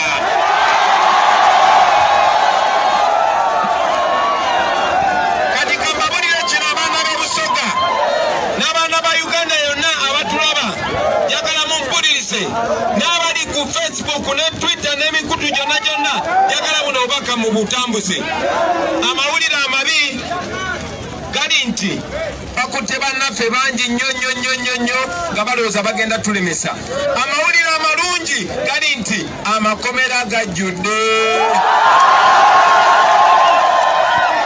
akiddemu amakomera gakoze ki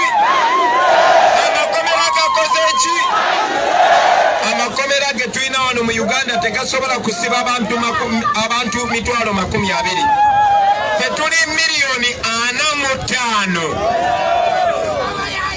kakati amakomera gajjudde ate amakomera ge mulaba ezo nyumba buyumba Nelson Mandela yatulaga ati ekkomera temuli tolina ky'oŋŋamba n'olwensonga eyo bajja kubakwata babasibe naye ne bootuuka mu kkomera bonna abali mu kkomera ba people power era buli mwana gwe batwala ne bamutuusa mu kkomera bamwanirizanga hiro bamwanirizanga muzira mikwano gyange tewali musango gwe tukola tewali tteeka lye tumenya tetuyina musango bino bye twogera ge mazima bino bye twogera bye bituufu bino bye twogera bye biyamba abakadde baffe bye biyamba ffe bye biyamba abaana baffe bye biyamba n'abo abapoliisi be bakozesa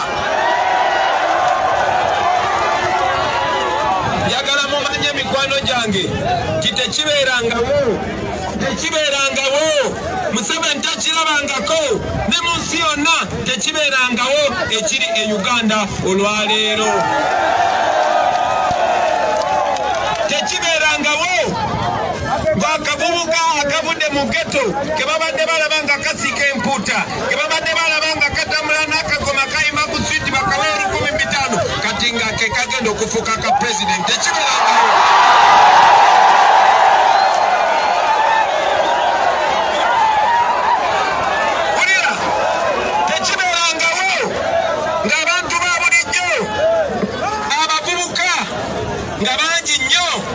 tusinga ebitundu 85 ku buli 10 tekibeerangawo nga ffenna twegasse nga tebakyasobola twawula mu mawanga tebakyasobola twawula mu ddiini nga kuva Busoga paka Bugisu paka Arua paka Karamoja paka Mwacholi paka e Buganda paka e Bukonzo paka e Kasese paka Mankole nga bonna bagamba ekintu kye kimu we want change tekibeerangawo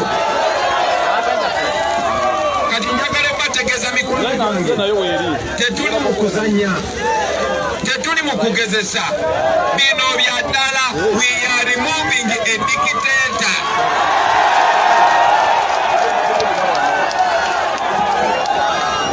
era njagala mumanye buli ali wano njagala omanye akafaananyi ke bakuba kati obufaananyi buno bwonna mubutereke kubanga emyaka 5-10 egijja mu maaso mujja kutunula mu kafaananyi kuno olage bazzukulu bo ogambe nange naliwo nga tugoba dikiteeta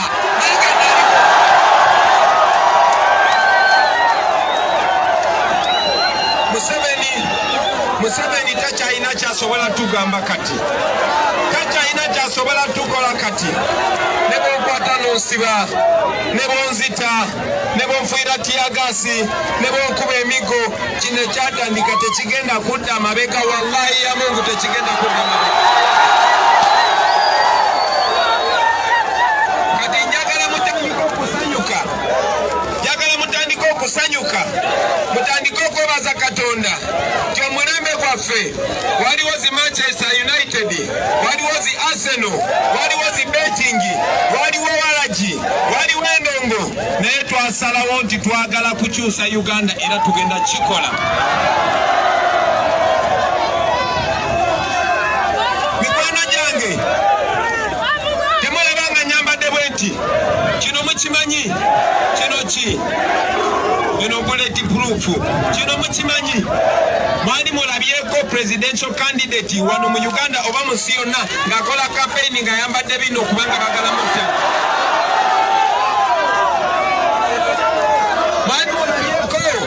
mwali mulabyeko presidential election nga bali mu kulonda naye nga tulinga abali mu lutalo nga bamugobera n'abasirikale n'abamaje nga buli wayita bagenda kubakuba abantu tiyagasi kati njagala mumanye nti bino bya ddala omuzungu agamba this is history in the making bino ffe tetwabipulaninga Katonda ye yatutuma zebakyali bange siri wano kubanga nasoma nnyo siri wano kubanza esinga obukulu mbesimbyewo siri wano kubanga bantraininga nnyo ebyamaje ni wano kubanga ennaku ebaluma yennaku ennuma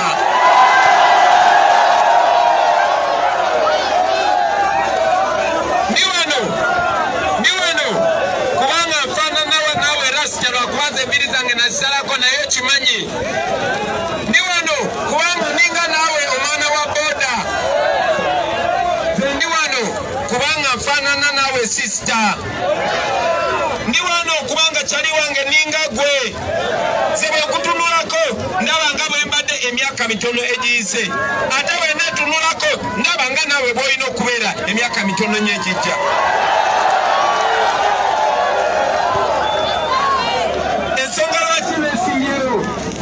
ensonga lwaki nesimbyewo kubanga njagala kukikirira muntu wa bulijjo kubanga njagala kukikirira oyo mwana wa bodaboda kubanga njagala kukikirira oyo mwana abeera ku mudaala gwa capati kubanga njagala kukikirira oyo mukyala akola mu katale naye ng'alwaza omwana nga sente zakola omwezi tesobola kujjanjaba mwana we ng'alwadde njagala kukiikirira mwenna bakyali bange abaali baagala okusoma nenne mulemesebwa olwa ssente. Njagala kukiikirira abo abaana abalinga Alex Waiswa Mufumbiro abaasoma naye nga tebasobola kufuna mulimu kubanga famire ze bavaamu tezindi connected ku Museveni. Njagala kukiikirira abaana ba ghetto. Njagala kukiikirira abaana b'omu byalo abasomera mu bigere nganze yasomera mu bigere. Njagala kukiikirira oyo mwana ow'empale erimu ebituli n'essaati erimu ebituli naye nga bw'omusanga. Njagala mu Uganda empya ng'oyo mwana bw'omusanga n'omubuuza oyagala kubeera ki bw'olikula ng'agamba njagala kubeera pulezidenti kubanga Bobi Wine yatulaga nti kisoboka. Eyo y'ensonga lwaki twagala okukyusa bino. Baganda bange Museveni kukyanga yawamba ensi yaffe yatufuula baddu mu nsi yaffe. Twafuuka baddu ku ttaka ly'abajjajjaabo kwe balima ebikajjo naye nga tosobola bisalirawo bbeeyi. Eyo ennyanja gye mulaba y'abajjajja baffe.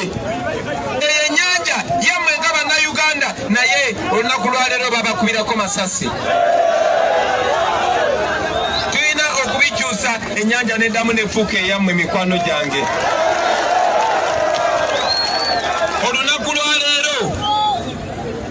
Olunaku lwaleero ekitulemesa n'ogenda ku bizingo campaigninga kubanga baagala tutugira mu nnyanja wakati. Ekitwambaza bwe kiti kubanga mikwano gyange bonna bendina bentambula nabo mu motoka bonna bagenze babakuba byasi babakuba tiagas canister. Dani Magic gwe basooka ne bamukuba ne bamwasa mu face ne badda ku Nubian ne bamukuba naye ne bamwasa omutwe tebakomyawo ne babasiba. Olunaku lwaleero Ashirafu Kasirye ali mu kulwanira bulamu bwe mu intensive care unit Rubaga kubanga bamukuba omutwe ne bamwasa kawanga n'obwongo ne bufuluma. Olunaku lwaleero abaana ng'aba Bobi Yanga bali makomera. Olunaku lwaleero muganda waffe Frank Senteza ali mu ttaka twamuziika ng'emmotoka ya military emaze okumutomera ne mwasayasa omutwe naye kubanga abo abasajja abajooga olunaku lwaleero bagambye nti baagala muziikulayo jasi baagala kutulumya. Abasajja bennyini babadde bakozesa mmwe oluvannyuma lw'okutwavuwaza ate ffe be bakozesa okukuuma bannaffe nga basibe. Mulaba kye bakola kyali waffe Zebula. Mulaba kye bakola abaana bamala okukozesa ate baba tebakyakwetaaga ne bakutta. Mwalaba kye bakola Kirumira. Mwalaba kye bakola Afande Kaweesa. Mwalaba kye bakola Abiriga.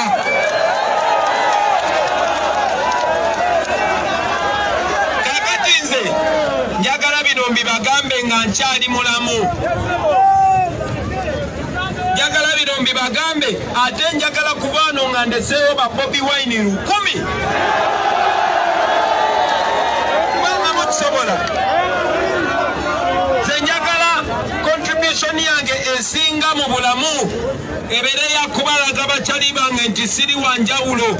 Impossible is nothing.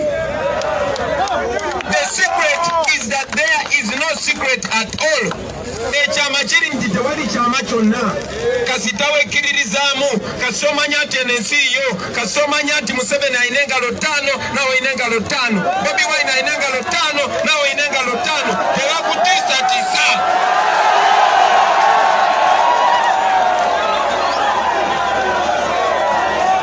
Bano abasajja si banjawulo. Bano abasajja si banjawulo. Bano abasajja batiitiizi batutya nnyo okusinga bwe tulowooza. Oba Museveni tantya lwaki tandeka ne campaign? Tetulina mundu. Tetulina byambe. Tetulina mayinja. Tulina just mazima. Bino bye tubagamba nammwe mubikkiriza kuba mulaba bye bituufu bye mulaba mu buli lunaku. Yensonga lwaki amaanyi gaffe gali mu mmwe abantu. Ffe tetubatya kubanga tumanyi amateeka gali ku sayidi yaffe tetulina musango gwe tukola. Ffe tetubatya kuba tumanyi Katonda ali ku ludda lwaffe.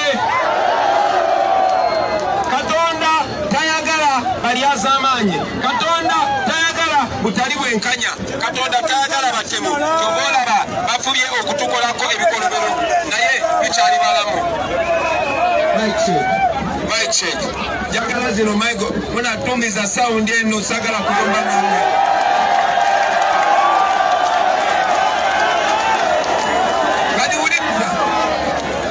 Sagala kuyomba na Museveni kubanga ye ali mu history ate ffe tuli mu future.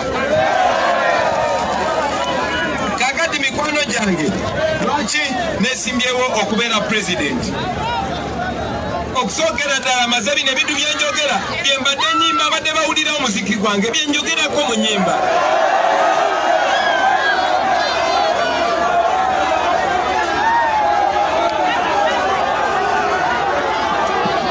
Era ky'oba olaba mbagamba nti nammwe musobola. Kaakati bingi nnyo bye twagala okukolako naye ensonga ntono nnyo. Ensonga esooka njagala mu Uganda tukomyewo obukulembeze obw'amateeka. Abo abapoliisi balina kukuuma amateeka tebalina kumenya mateeka. Naye olunaku lwaleero abasinga okumenya amateeka be bapoliisi be basirikale. Twagala tukomyewo enfuga ey'amateeka nga Munnayuganda yeeyagalira mu nsi ye ng'alina eddembe ery'obuntu. Ekyo tugenda kikola. Twagala buli Munnayuganda ng'asobola okufuna obujjanjabi oba omutindo ate nga si bwa ssente nnyingi. Twagala buli Munnayuganda ng'asobola okusoma ate ng'asobola okufuna omulimu. Bingi nnyo bye twagala okukola mikwano gyange. Bemanyi nti ba MP baffe n'abakulembeze abalala bengenda obbanjulira nga maliriza bajja kujja babibannyonnyole. Ne mu ddakiika ntono bakyali bange munzikiriza okwogera ng'owa ghetto naye eyo yenze.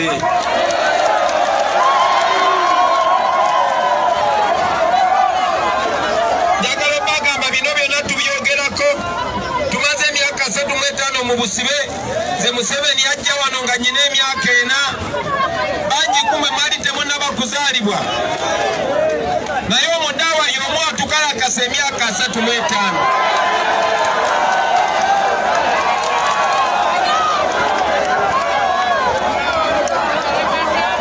Kaakati njagala obategeeza Museveni yatidde.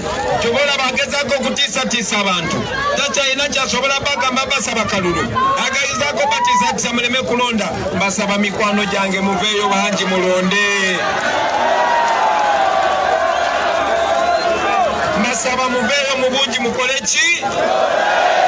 N'omukadde ali ewaka n'omulwadde muyambeko aveeyo akole ki?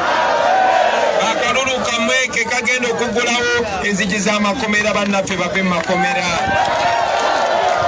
Akalulu kamwe ke kagenda otuddiza ennyanja yaffe.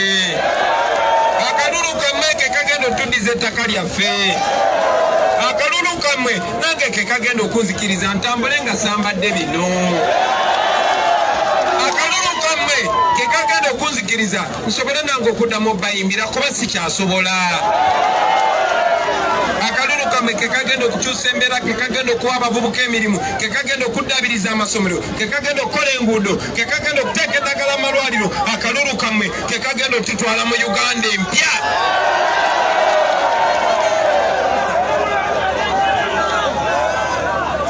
Nenda abasaba bana mwena mujje mukole ki?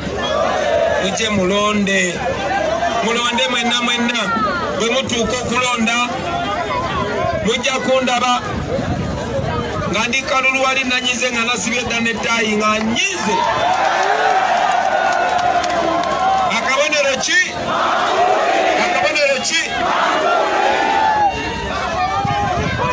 Olabe no ambulera woteeka akayini. Olabe no ambulera woteeka tiki. Olabe no ambulera woteeka ki? Ate bwe mumala okulonda temuvaawo. Bakubino byabakama byabatiisatiisa. Tolina tteeka ly'omenya kukuuma kalulu. Njagala olwaleero nga ndi wane na mayingo mwami byabakama nkubuulire. Tetuli bakozi bo. Yekwe omukozi waffe.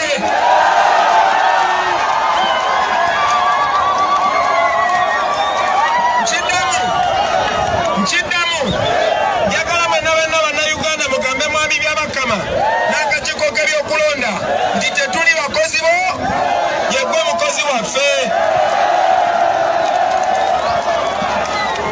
oli wansi w'amateeka ne kana akalulu mukategekera wansi w'amateeka mumenya amateeka mangi mussa abantu bangi mussa abaana b'abantu nga mubakuba amasasi kubira ddala luuka mugenda mutigomya abantu mugenda mubonyabonya abantu naye mwasuula mwalugwamu kati tugenda mu kalulu mwine ennaku 7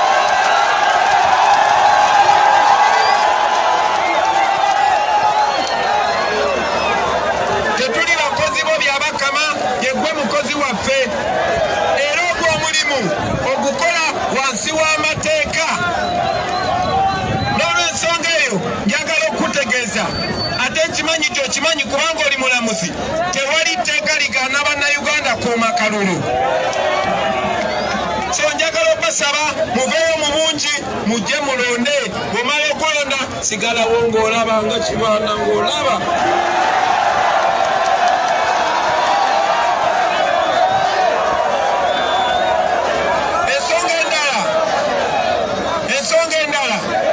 njagala okubategeeza nti bano abasajja babonyabonyeza ensi bafuga bajjajja baffe ne bafuga bataata baffe naye balugwamu kubanga tuli bazukulu ate tuli shapu ne guno omujiji gwe badirira nago fe esimu bakubanga zino kati fe esimu zaffe ziriko kamera njagala okubasaba mikwano gyange mwenna eyo esimu gy'oyina kyekyokulwanyisa ekisinga eyo kamera gy'oyina ku simu kyekyokulwanyisa ekisinga mukozese kamera zammwe mukozese kamera zammwe okutandika n'olwaleero buli ekigenda amaaso mu kifiriminge abasobola mugende ku Facebook kuba gwe mukutu gwe tulina saawa zino ne mu Amerika batulaba ne ku CNN batulaba ne ku BBC batulaba ne United Nations naye tulaba oyo Museveni singa yatutta ddala n'atumalawo naye atya kuba manye ekyatuka ku Gaddafi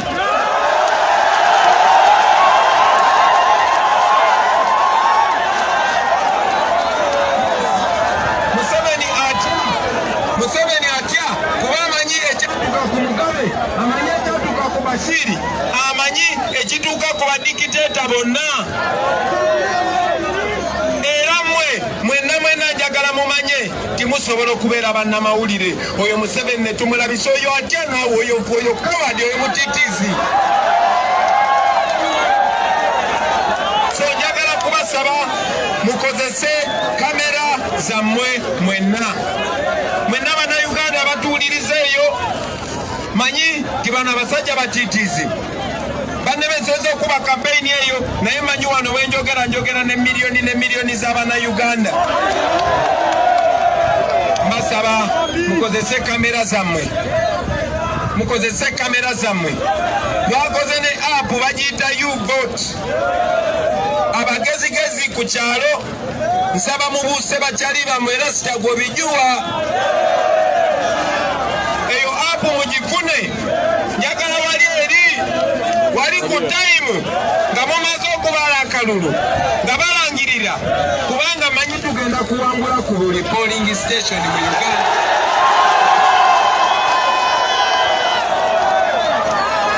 kakati njagala kubasaba ku tayimu eri nga balangirira ti Museveni afunyewo 0 Yagulanyi afunye obululu emitwalo 5 ng'olikodinga njagala ako kakiripu okasindike kweyo apu mufube okuba ekifaananyi ekya declaration form mugisindike ku U-vote tuli bavubuka tuli bangi nnyo mikwano gyange tetusobola kulemererwa bano abasajja bo bakozesa butemu bo bamanyi butugenda kulwana nabo namundu ffe tuli smart naawe Museveni talina kyabagamba atiisatiisa bantu agenda kudiployinga amagye agenda kudiployinga polisi naye njagala babulira nti polisi n'amagye bonna ngo bagasse mu Uganda bali 800,000 tuli 400,000 mu meka. Ate njagala okubawulira nti 8 oba 9 ku 10 abo ba polisi n'amagye nabo bawagira nkyukakyuka. Era njagala okubategeeza senga munaakola ebyo bye mbagambye ne mwebeereramu mwenna newankubadde nze n'abamukomera newankubadde n'abeerawa abo abasirikale n'abapoliisi bonna bajja bajoyininga. Kambamulireko abo be mulaba abavubuka bannaffe abo tukuze nabo tusambye nabo omupiira tubadde nga tubaala nabo nga tugenda mu ndongozi ezimu tuwasiza abasisita baabwe bawasiza abasisita baffe n'olwensonga eyo nabo balina peyini emu nga ffe bwe bajjako uniform nabo babeera bantu so saagala babatiisetiise. We are removing a dictator.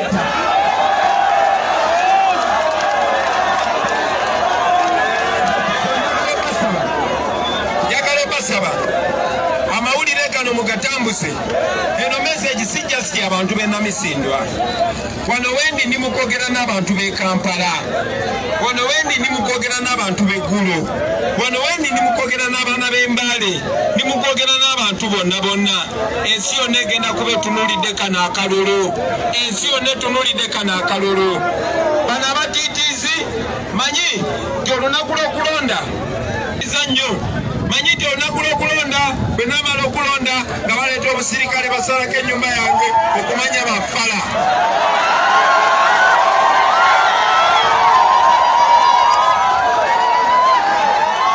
Ulira sigenda kwekweka, sina gye ngenda kwekweka. Njagala mumanye nti emagere wenyini we mbadde mwetoloola era we ngenda okubeerawo nze nyinaalo omutima gwakaluba.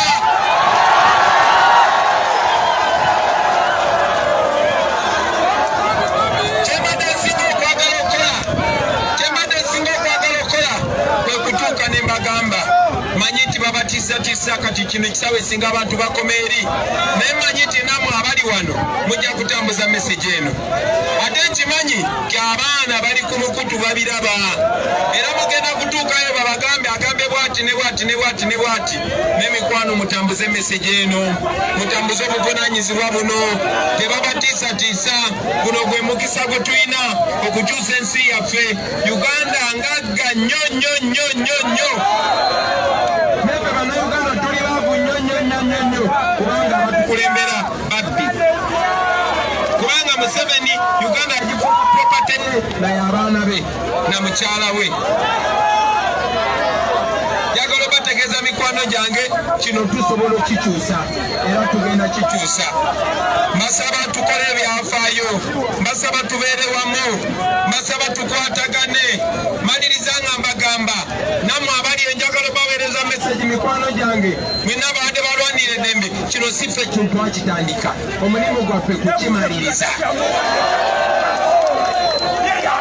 Nteekamu nnyo ekitiibwa abatuusookawo Badokita Paka Paulo Kabanga Semogerere, ba Agula Woli, nteekamu nnyo ekitiibwa ba Muzeeyi Kantuntu, nteekamu nnyo ekitiibwa ba Dr. Kiza Besigye. Era njagala okubasaba mwenna abaana baffe, oba oli wa FDC, oba oli wa UPC, oba oli wa NRM, oba oli wa DP, oba oli wa ki, njagala okubasaba tukwatagane ku guno omulundi.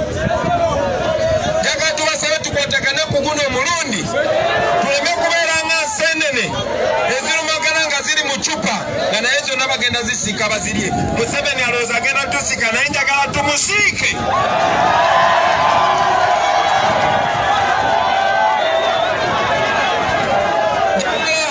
Njagala obasaba mikwano gyange tulage Museveni ti bino si bye ebya bulijjo. Bino mbyogera kubanga nkyasobola. Njagala obasaba atannaba kujjayo Kakonge gendo gye yakakonge mwana wa maama.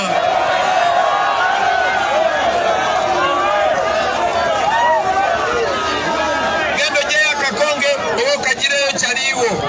Eno mission tumukuba syndicate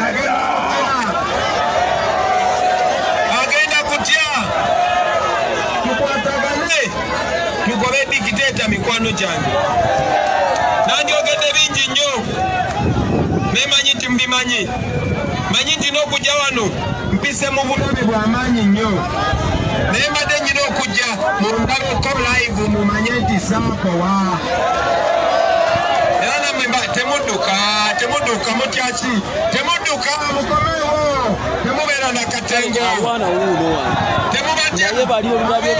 temubatya mubeere ize mubeere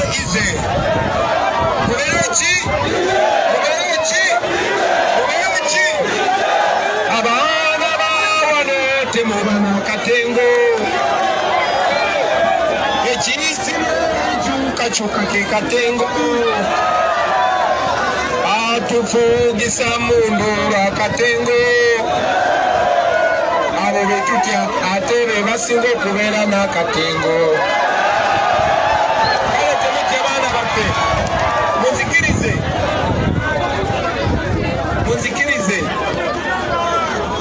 munzikirize mbabulire ku bakandideti baffe tuyina abacyankalanya mbaleke teri agenda bacyankalanya wano abo nabo bakimanyi nti mu wiiki emu ngenda kuba komanda waabwe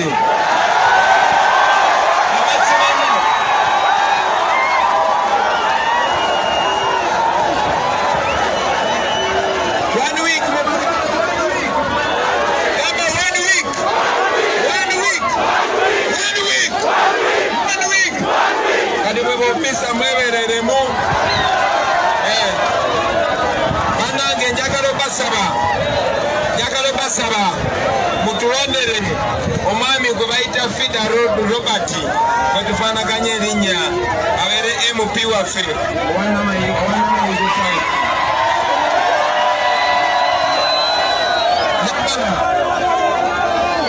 njagala okubasaba mutulondere omwami gwe bayita Ouma Dickson oyo abeere MP w'Ebukooli ekizinga ky'Ebukooli mutulabiranga ddala nekyali waffe oyo Fida namwogeddeko dda ali wa Fida sama ogimba Fida Ouma ne mwana ofaanana Kasimo Ouma oli boksaye ate pena tuli wa boksa nalo mubalabiranga ddala mikwano gyange njagala okubasaba mutulondere omwami gwe bayita Akimu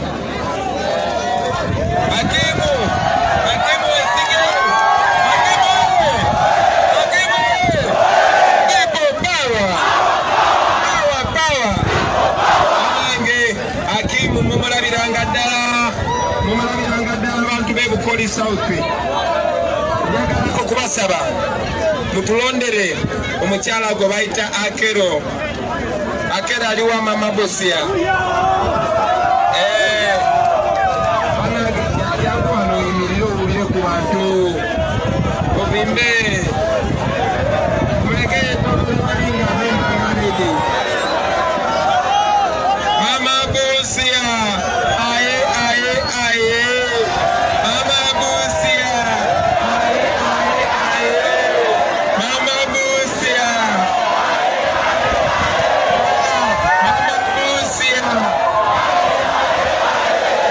banange mumulabiranga ddala omukyalo ono gwe bayita Akero munzikirize banjulire omukyala gwe bayita Rebeka Namumya Rebeka aliwa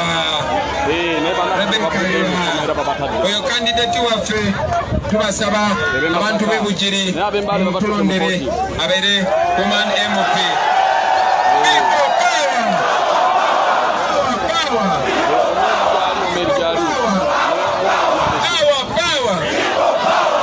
mikwano gyange twandibadde twogera bingi nnyo naye kubanga tulina emirimu mingi saawa zino abaana baffe bangi be bakutte twagala kusala amagezi babajje mu kkomera naye njagala obasaba buli ali wano genda ng'ofuuse Bobi Wine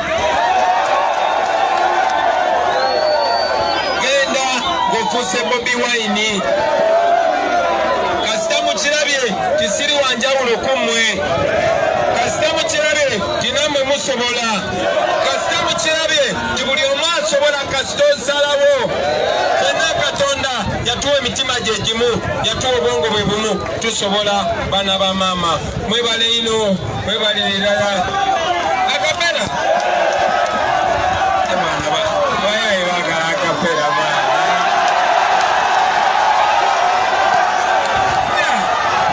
kulira kati yenze Kyagulanyi mpozi mwagala mbayitire Bobi Wine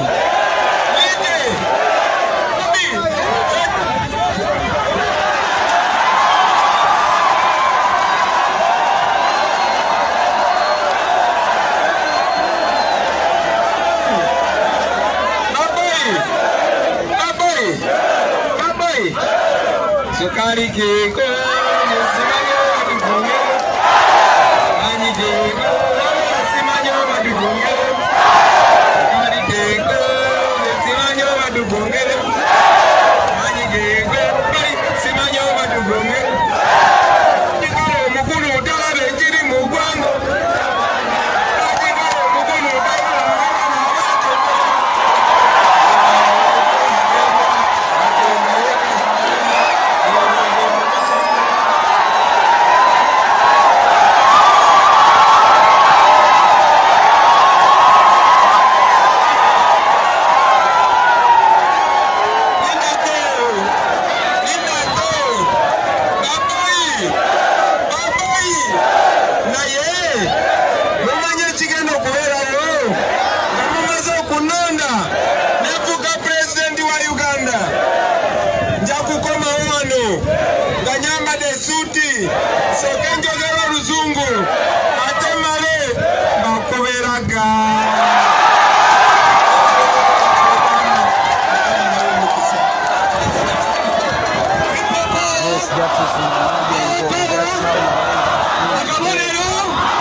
So abadde batuwuliriza ku Besigye TV mwebali natyo bwe tubadde bannange for statutory reason tugenda kubeera nga tusikinga off tugenda kubeera nga tukomawo njagala kubasaba abali eno mu tenti musembereko wano mbere nga mbalaba Besigye n'abali eyo musembereko wano mbere nga mbalaba Besigye n'abali ewala simanyi oba mumpulira njagala mbere nga njogera nammwe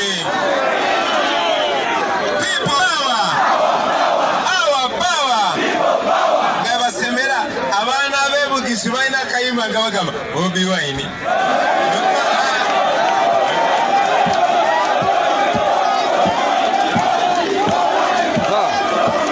hukapene masikio igenye wanifumitire mujasi bwe tunava wano uvepo kuliko ba ezi jasi wano woka saba muzikirize njogere mu Luganda kanyende wa oguni ntekemu wana nyambeko Oluganda mulujua Besigye jasi wano woka kasa tuva wano woka nkwata video ni woka saba muzikirize njogere nga wa ghetto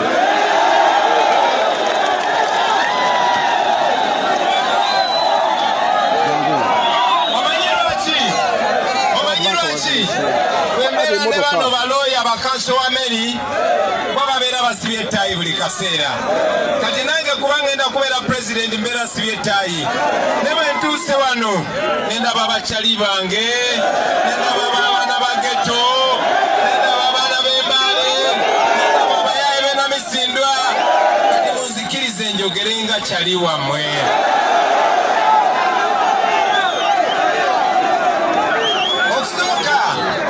saba mumpulire okusooka wadde tuli wano na misindwa mayiro nyingi nnyo okuva eri e Kampala nze manyi nti sigenda kufuna mukisa kwogera n'abantu b'ewaffe Museveni yalagidde electoral commission ne mwami byabakama tebakkiriza Bobi Wine campaigning nga Kampala ulira Museveni amazebanga ng'alimba abantu nti ebya people power biri Kampala na Buganda yokka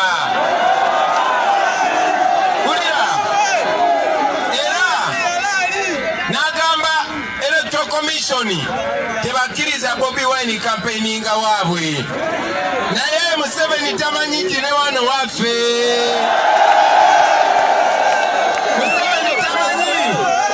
Museveni tamanyi nti bwe mbeera Bugisu mbeera waka bwe mbeera Buganda bampita Kyagulanyi Ssentamu bwe mbeera wano bampita Mubuuya.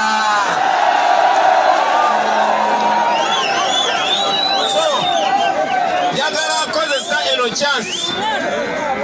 kozesa eno chance njogere n'abaana b'Namisindwa, njogere n'abaana b'Embale, njogere n'abaana b'e Bugisu yonna, naye njagala kozesa eno chance njogere n'abaana b'e Kampala, njogere n'abaana ba Uganda yonna, njogere n'ensi yonna. Museveni yabadde tayagala twogere kyoba olaba bangobera ne poliisi nyingi n'amagye ne tiyagasi kubanga atya nyuze okwogera n'abantu.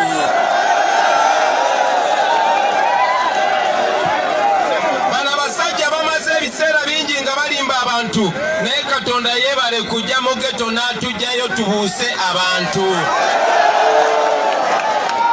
Olunaku lwa leero bagamba nti balwanyisa bulwadde bwa COVID. Naye singa balwanyisa bulwadde mwandibadde mulaba abasawo bangi naye mulaba abasirikale bapoliisi n'amagye.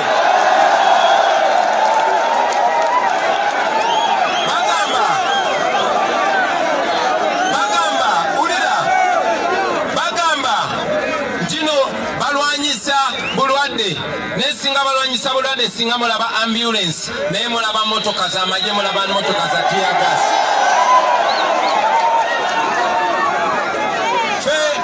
Kyetusize okusooka okukola tulabisiza Museveni twagadde tumwambuleko byonna bimasiki byalimbalimba n'abantu mulabe nti Museveni kawadi, Museveni mutiitiizi nnyo. Mumanyi ani asinga okutya mu nsi yonna? Oyo Museveni kawadi, Museveni mutiitiizi. Taddamu nalimba abantu nti genero kubanga nze siina mundu. Tetulina mundu, tetulina mayinja, ne balina mundu, balina bomu, balina tiyagasi, naye batya.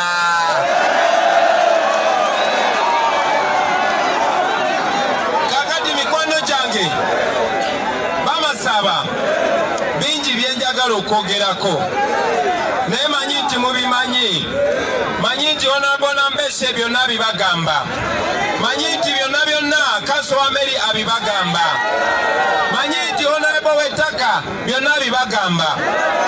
So olunaku lwa leero sigenda kwogera ku bizibu byaffe bingi nnyo kubanga ennaku wasigadde ennaku ntono nnyo, naye mu nnaku ntono nnyo ezo manyi nti nandibadde wano nenjogera ku nguudo mweno constituency mwonna temuli mu luguudo lwa kolasi. Kyogamba bwe bakola kolasi mufa. Nkimanyi bulungi nnyo nti n'omuntu eyasooka okufa COVID mu Uganda yava wano Namisindwa. Naye muyina amalwaliro ameka? Bw'ogenda mu ddwaliro yammwe wali eddagala ssaawa zino? Nze mbeera mu paliamenti naye ulira nze mbeera mu paliamenti naye gavumenti ya Uganda yeewola triliyoni nya si biliyoni naye triliyoni. Triliyoni erimu biliyoni 1000, biliyoni erimu miliyoni 1000. Naye Museveni ne banne beewola triliyoni nya za kulwanyisa bulwadde, naye mu kifo ky'ogula oxygeni bagulamu tiyagasi, mu kifo ky'ogula eddagala bagulamu masasi.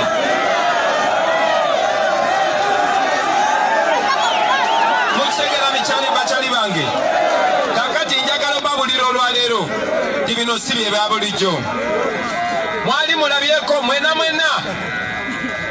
nkakasa musuka emyaka 18 era muze mulaba okulonda. Mwali mulabyeko okulonda nga kandidate bamuwerekera n'abasirikale bwe batyo.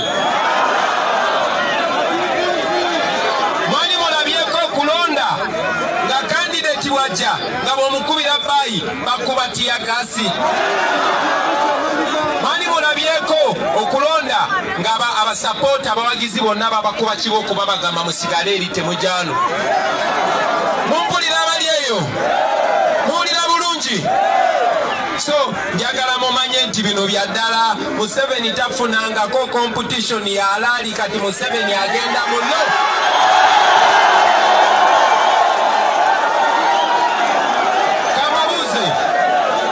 Kambabuze mwali mulabyeko campaign nga presidential candidate alina okwambala bulletproof nganze.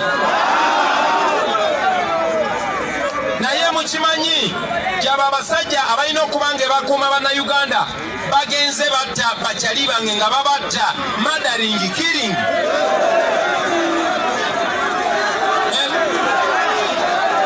Tebakomaawo, wulira, tebakomaawo ne bakuba ne bannamawulire ze nyambala bwe nti kubanga nange babadde bagezaako okunkuba amasasi emirundi mingi naye bannange Katonda wa kabi.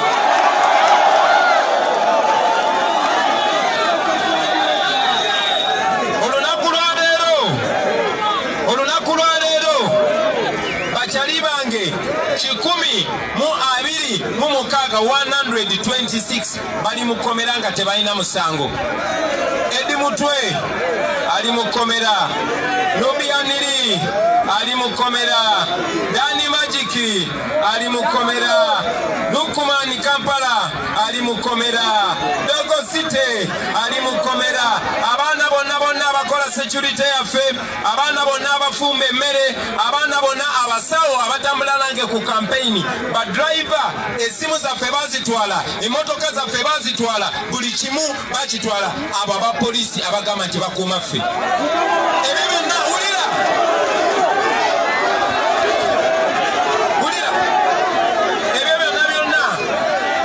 ebyo byonna bigenda maaso. Naye ng'akakiiko k'ebyokulonda ka electoral commission kabiraba byonna bigenda maaso kasirise. Byabakama byonna biraba naye asirise. Olunaku lwakyo wulira, olunaku lwakyo nga bamaze okugamba ti Bobi Wine toyina campaigninga wammwe, toyina campaigninga mu Buganda, toyina campaigninga Wakiso, toyina campaigninga Kampala, toyina campaigninga Masaka, toyina campaigninga Mukono. Ne mugamba kale abo bakimanyi, kati kaŋŋende mu bakyali bange. Wulira, mbadde nyina okampaininga Eserere, mbadde nyina okampaininga Epalisa. Mwami Byabakama n'agamba Bobi Wine oba oyagala okampaininga eyo tusooke tukole endagaano.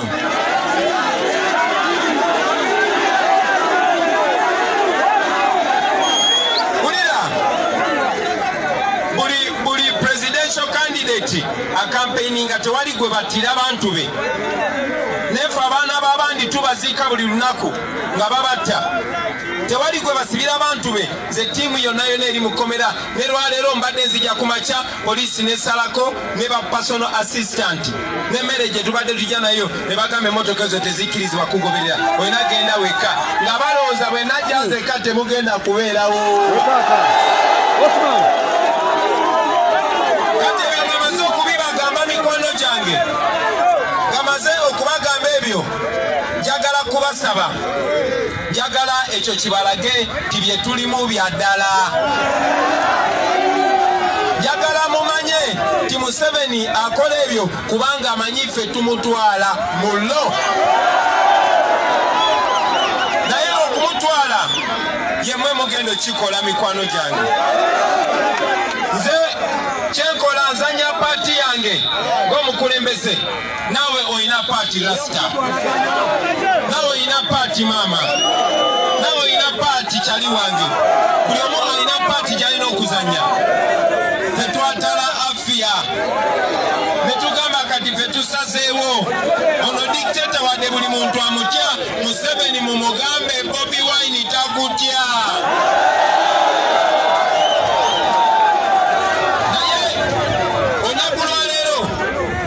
Wasigaddeyo ennaku 8 zokka.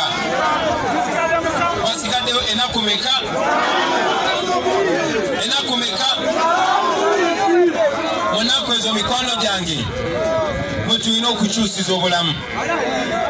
Akaluluko ke kagenda okukyusa embeera, ke kagenda okukyusa zino enguudo. Akaluluko kagenda okutereza amalwaliro. Akaluluko mwe abantu b'Ende Bugisu mwalimanga emmwanyi nga muli bagagga paka we bajjawo zi cooperative. Akaluluko ke kagenda okomyawo ebbeeyi y'emmwanyi. Akaluluko ke kagenda okutereza embeera ey'abaana baffe be batta bulijjo mu National Park.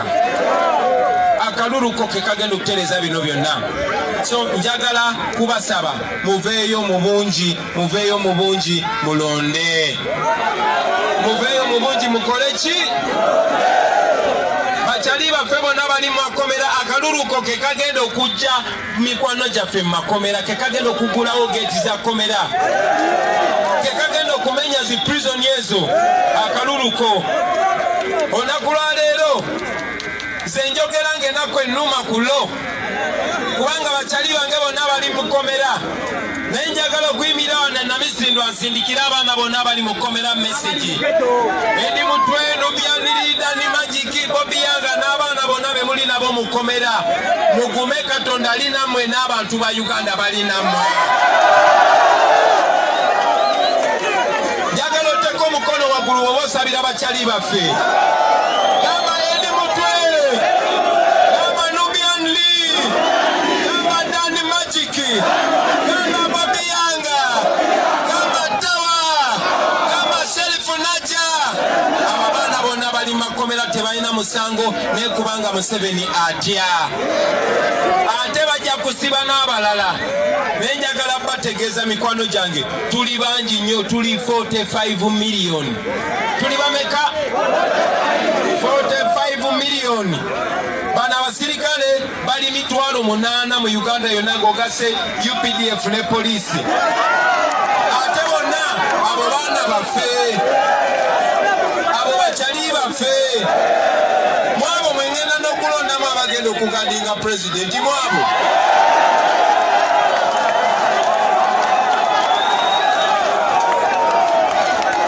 Nga mumaze okunonda, wulira, nga mumaze okunonda abo bagenda kutukubira saluti abo.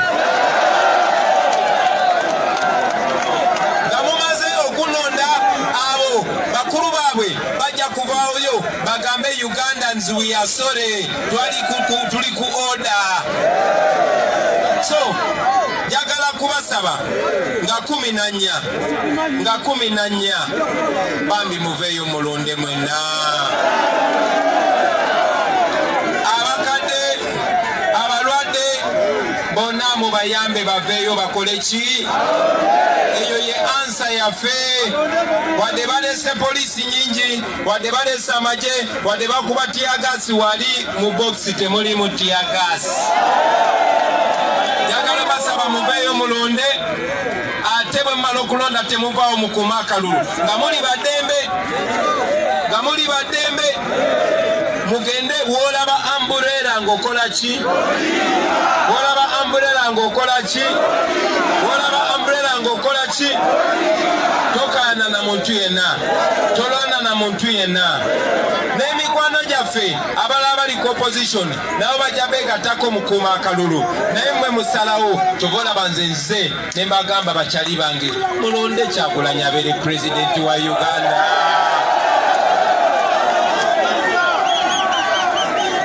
Muwulire bana, bwe munampa akalulu nze mwana ngenda kubeera servant, sigenda kubeera boosi. Njagala mubeere ne pulezidenti nga mukwano gwammwe nga kyali wammwe. Njagala mubeere ne pulezidenti nga ssaamu ekitiibwa bamaama ne bataata baffe. Njagala mubeere ne pulezidenti ng'amanyi ebizibu byammwe. Nze mmwe munkuziza nkulidde mu maaso gammwe nga mundaba. Nkuze nammwe bakyali bange ne bato bammwe. Nze ndi mwana wa geto emmwe munfudde kikyendi. Era mmanyi kye muyitamu. Era bwe munanonda okubeera pulezidenti. Kansirike.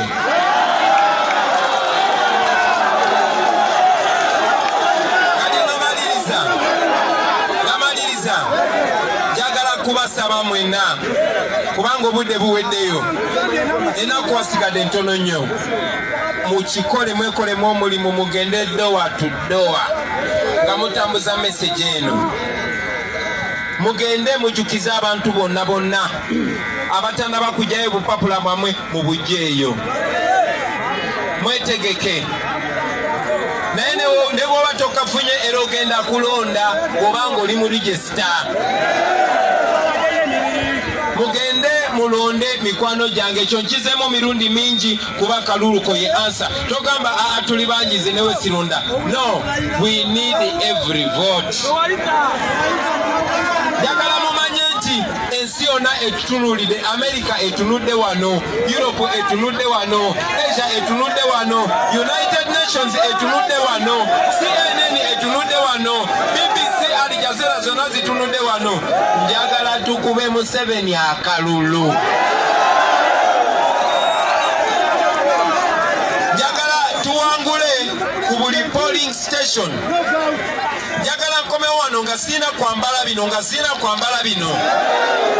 Njagala nkome wano nga fena tuli free. Nga bw'obeera osanyusa osobola n'okuba dansi tewali wa polisi kukuba kibuuko. Ate n'abo nabagamba tetugenda bongeza omusaala abo abasirikale. Kati balina okubeera ize. Mukkirize mikwano gyange. Malirize nga mbasomera lisi y'abakandideti baffe be tulina n'okubasaba buli w'osanga umbrella tiikinga olonde omuntu oyo. Naye njagala obasaba bannange muneesige mumpe akalulu kamwe mbeere pulezidenti wa Uganda. Mugenda kubeera ne pulezidenti nga wakabi. Olunaku lwe munanonda ensi yonna ejagamba Uganda bakoze change, bagobye dikiteta okumala myaka 35. Ani yali alabyeko president omulala mu bulamu bwe wano wanika omukono? Okitegeera? Kambabuuze mwe temuswala omuntu omu n'atufuga myaka 35 ate nga ensi yaffe abba bubbi buli kimu bakibba bubbi ne bakitwala. Olunaku olwaleero Museveni agenze Emityana n'agulawo eddwaliro nga baaligulawo emyaka 8 giyise nga teririimu x-ray teririimu ddagala naye nti agulawo eddwaliro. Kaakati byebyo ebizibu bye tulina. Obuyinza mmwe mubuyina mikwano gyange.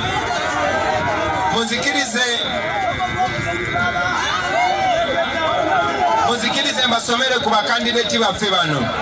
Nga nsookera ddala nali wano gwe bayita Honorable Council Anthony Wameri. Abantu bena misindwa muli bakabi.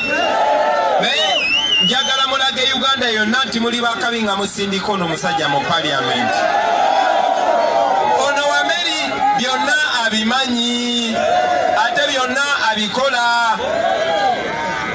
Njagala okubasaba mulonde Wataka Nathan abeere MP wa Bubuulo we East. Njagala kubasaba mulonde Nekesa Farida abeere Woman MP wa Namisindwa District. Njagala kubasaba mulonde Woniala David abeere MP wa Budadiri East.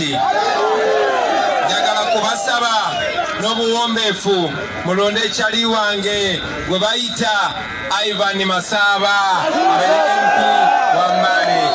Banange mwebale nnyo, mwebale ddala kutwagala.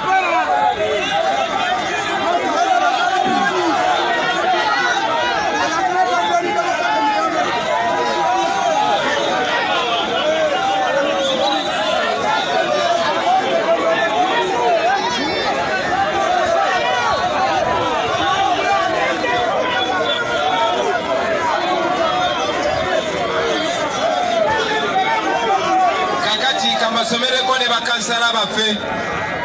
Wabomba mumumanyi Wabomba Freddy. Oyo nsaba mumulonde abeere kansala wano Namisindwa. Kauka Bakali mumumanyi. Banaye mumumpera akalulu.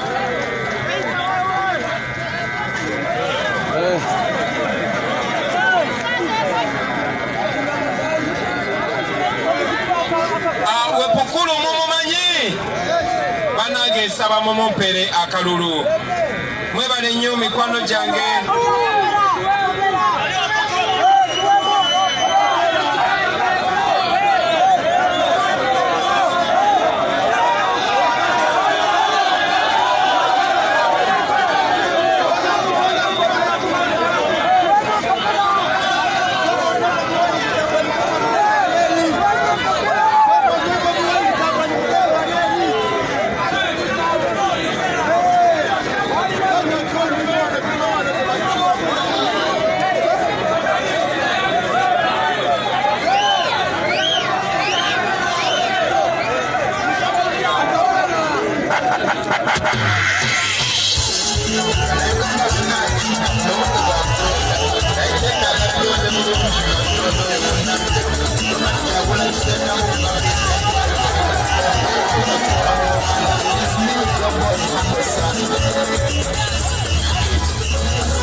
One, two, 1, 2. Right shake, yeah, 1, 2, 1, 2. Hello. Sukari geko, semanyo batukongere. Manyi geko, obuno semanyo batukongere. Wameliono, semanyo batumongere. Oba tuchongeremu. Oba checho. Mwebale nnyo kumpuliriza, temwerabira kuvaayo mu bungi mulonde mikwano gyange. Mujanyumirwa kali mbakolere kiraye mu bakyalema. I say we are fighting for freedom. Abaana beno, we are fighting for freedom.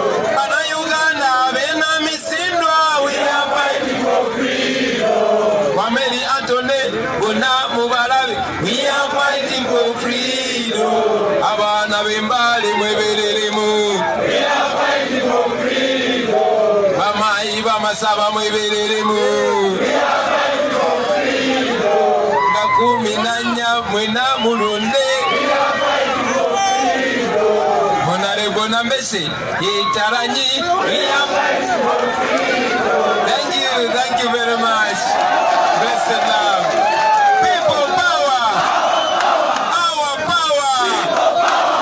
Thank you, Manyara Nabi.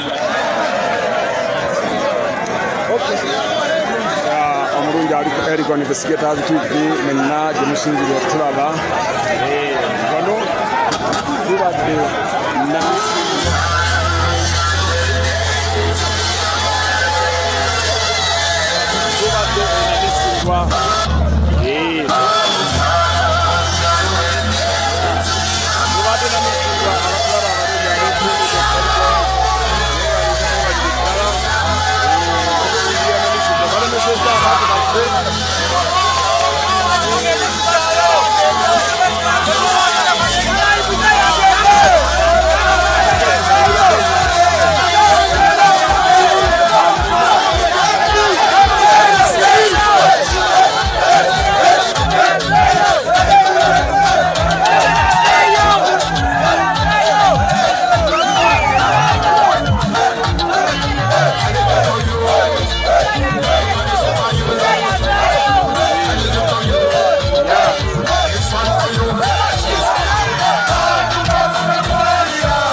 Let's go.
abatulaba emmotoka gye badonatingidde Kyagulanyi Ssentamu Robert eno ye emmotoka gye badonatingidde ekirabo kye bawadde musooke muveeyo bannange kino ekirabo kye bawadde Kyagulanyi Ssentamu Robert emmotoka ekika kya Double Cabin Kyagulanyi Ssentamu bamuwadde ekirabo oba Kyagulanyi Ssentamu Robert talina mmotoka yaffe bagiwambye eri Kalangala kati muzeeyi ava Butiru yasobodde okubeera nga awa sembera wali olugireko eri bantu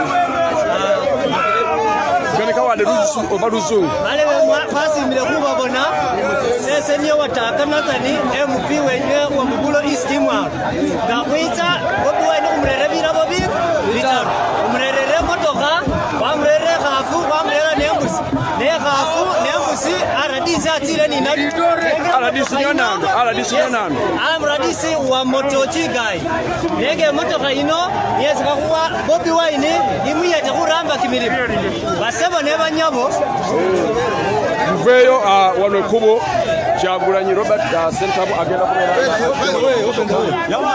mukole ekkubo musooke mugweko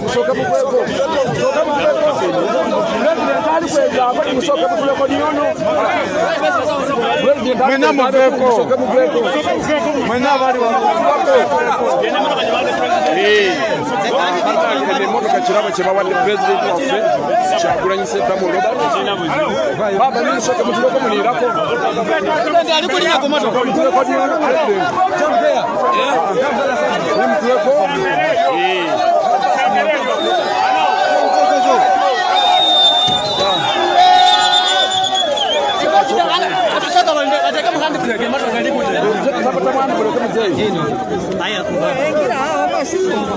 antamwanda break musooka muyireko enyuma niyono mulebe wange yireko enyuma tali kugenda kukole kapu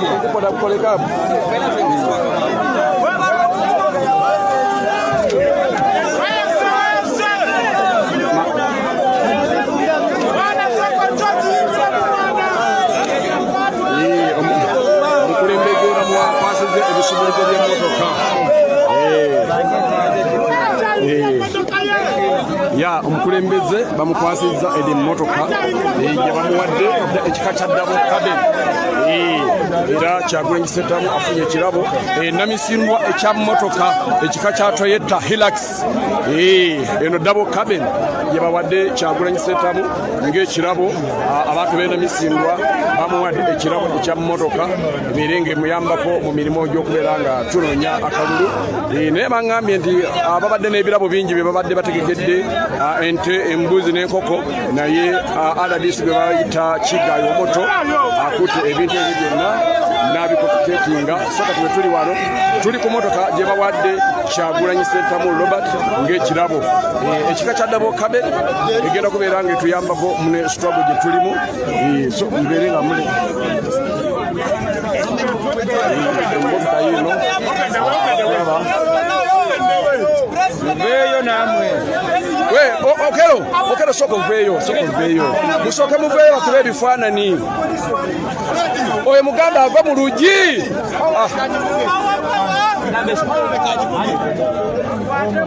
okero musooke muveeyo tuli kukwata bifaanani muganda wange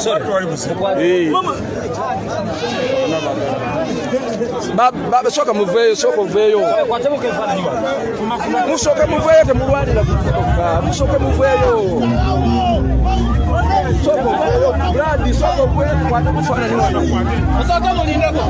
eno y'emmotoka gye tufunye ng'ekirabo mu Namisindwa disitulikiti eweereddwa pulezidenti n'ebisumuluzo bamukwasizza era ne driver agituulamu yewa Kyagulanyi Ssentamu gwalonze agenda okubeera nga avuga emmotoka ekika kya Double Cabin era kuliko n'enkota y'ettooka eno y'emmotoka bino bye biruma Museveni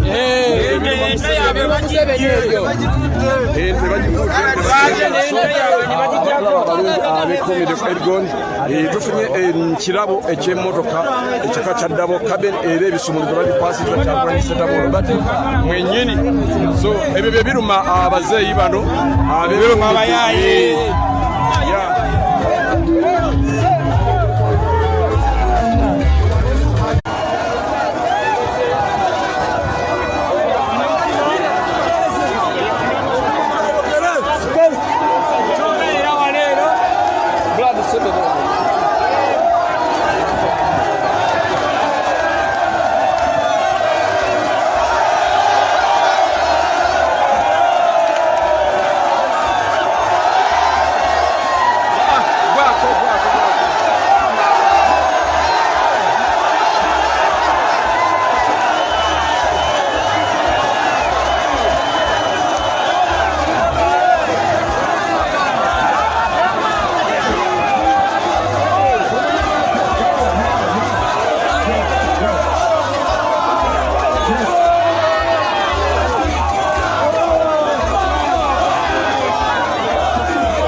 kwenda kibe ayo luliwano n'amayingo mu abantu b'amayingo mwingire byafaayo bya Uganda nti ate waife Ngobi bwe yakyala obusoga omulundi ogusembayo yenga mubungi muti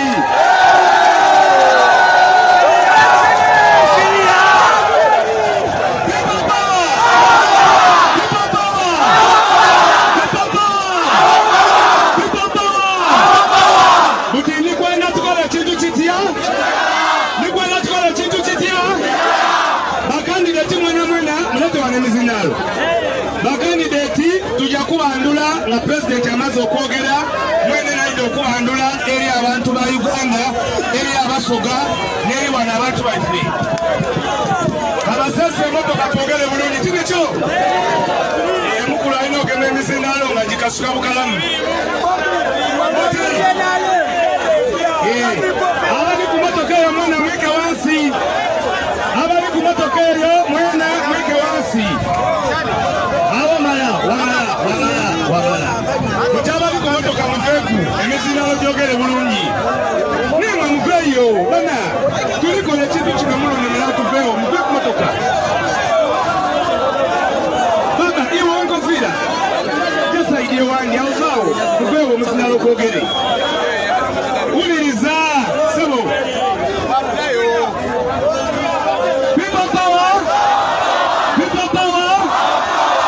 lata waife Ngobi aidi bulungi nti kunanda batulemesiza n'otuukayo kubanga enanda bagikola ki ife obusoga ekyenanda twakiryanga nga tuzirako twebuuzaaku nga n'omugenyi bw'akyala omuwa gwange ge yakola ki yona bagitutwalaku ekitolo kyetwali tusigalizanga iva so kiriyo tulinga abasoga omulundi guno imwe abali wano mumaze okulaga amaanyi omukulu oyo nzeeta mwiyonale buli wamu abantu bamusiimaira tusigaliza kintu kitya era kubamozinga 14 tujye tutikinga ki olumala okumutikinga tukola tutya tituva kubalo tiki tugoberera dikiralashagiriza utuki paka ku district paka kuki era mayingo mugoberera akalulu okuva ku polling station muwuliriza bino bikulu mugoberera akalulu ekisooka mugenda ku nchaino aba people power mujja ku bokisi mumala okulonda ku ncho musigale kuki olunaku muluweeyo kwolwo tiwakukola lwakukola ki mutegeekirize ndibiti ebigambo nandyogera bingi ayinza ngira omukisa okuba ku rediyo mwikirize ntwala omukisa guno mbandulire his excellency Robert Kyagulanyi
mukyuke mujjeeno namwempulira bulungi yagaana okubasaba n'obwewombeefu abali ku motoka saba musooke mukkeko wansi mu ngalo njogere ng'abantu bawulira bulungi wantu n'abali kwenda emmotoka ku mizindalo bambi musooke mukeko wansi mukkirize obujakali ku kamera naye abalala bonna musooke mukke wansi njagala njogere nga n'abeeri bandaba bulungi.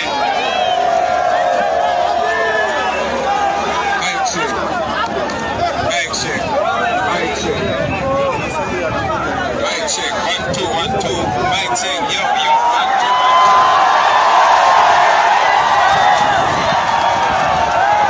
Mic check.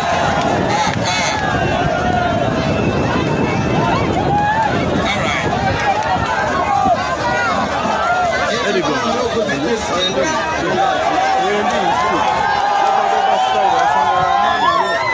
Mic check.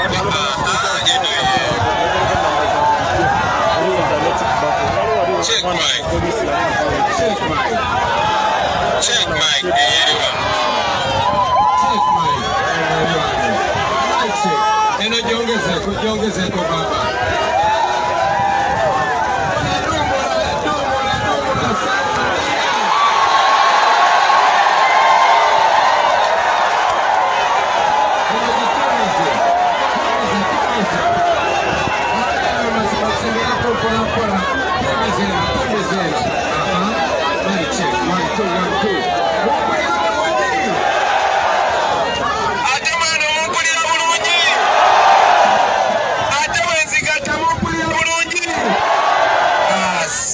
Kansabe abayimiridde wano njagala ne bali abaana babeere nga bandaba bulungi nnyo. Njagala nejjira emizindalo gyongeze. People power! Power, power! People power! Power, power! MUP! Everywhere! Okusooka bana nenda kubasiima. Mwebale butaba batiitiizi.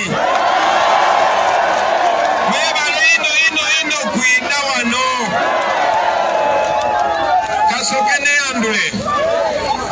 Amaana gange bandeta Kyagulanyi Sentamu aye bwe mba ndi Busoga bandeta Ngobi.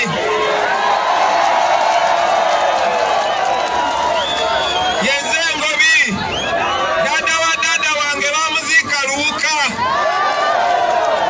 Nze ndi mwana w'Obusoga ndi mugwana nfunta. So sangalire ino okubabonako bana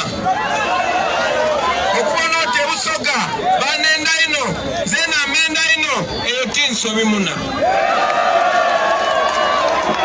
Ekyo kyali mu pulaani kakati olwaleero osanyuse nnyo okujjako wane n'amayingo. Olunaku lwaleero nzize nga nyina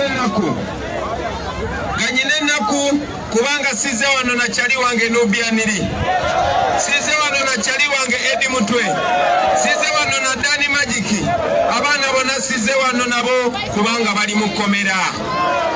Bali mu kkomera nga tebalina musango. Bali mu kkomera kubanga Museveni atya nnyo.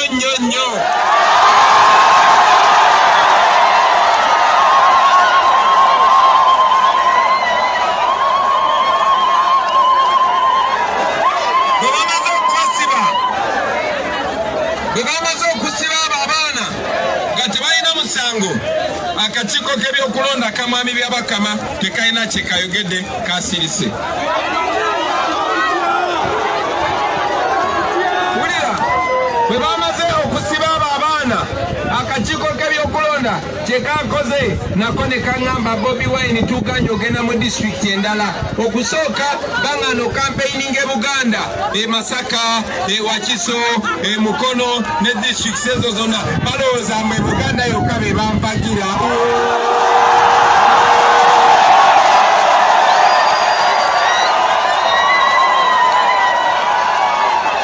Wulira,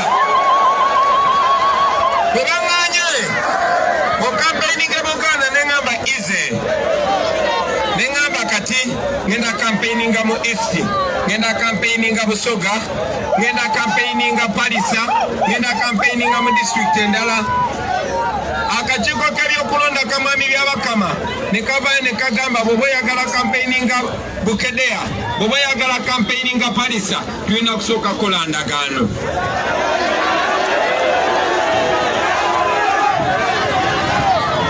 Njagala muwulirize mikwano gyange. Ekyo bwe bakikoze ne ŋŋamba mweze siina ddiiru nammwe.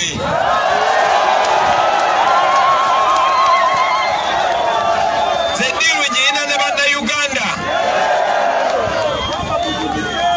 Kubanga mukimanyi nti akakiiko k'ebyokulonda nako kati tekakyaswala kakikola openire okutulemesa kalowooza kayinza okulemesa okugwa kwa Museveni.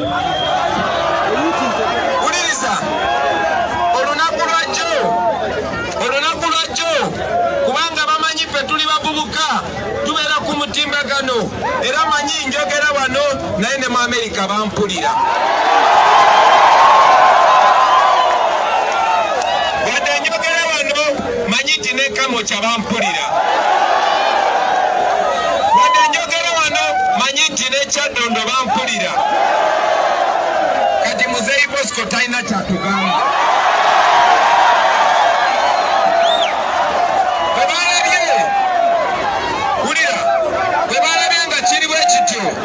Ne batandika okukwata bannamawulire. Olunaku lwajjo bakutte bannamawulire 3 ne babakuba pepper spray ne babasiba omusango gwabwe nga babagamba lwaki mukwata ebifaananyi, lwaki mubuulira eggwanga ekigenda maaso.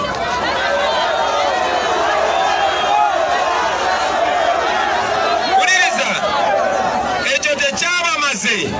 Olunaku lwaleero ku makya essaawa nga 2 oba emwezi ise bakutte abaana 20 abali ku security team yange abatambula emmotoka etambula n'emmere yaffe nabo ne bagikwata. Simanyi mmere ki gye baagala tulye. Ne bakwata abasawo abatambulira ku tiimu yaffe, ne bakwata aba political assistant bange, ne bakwata buli omu. Era nzize wano nga ndizeka nekyali wange honorable Zaake Sokove, honorable Zaake.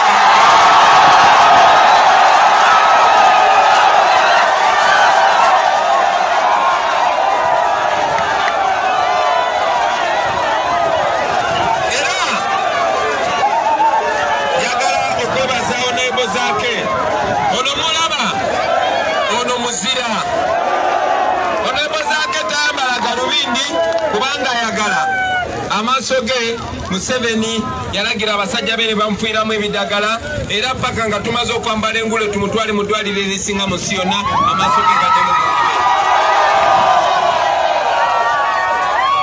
Ono Honorable Zaake mwana muto ze musinga emyaka 10 naye tasobola kutambula bulungi kubanga bamukuba ne bamulemaza okugulu.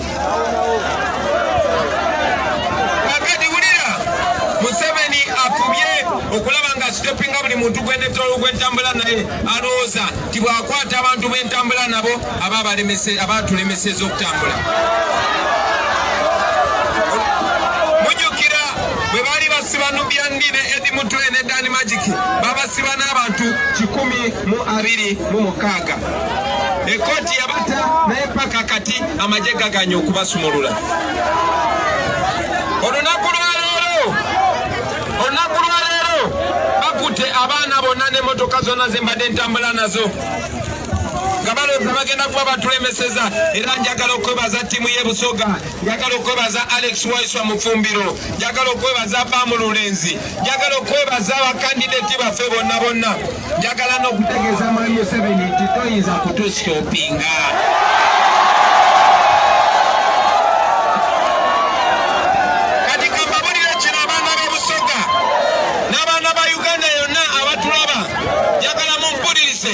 N'abali ku Facebook ne Twitter n'emikutu gyonna njagala buno obubaka mu butambuze.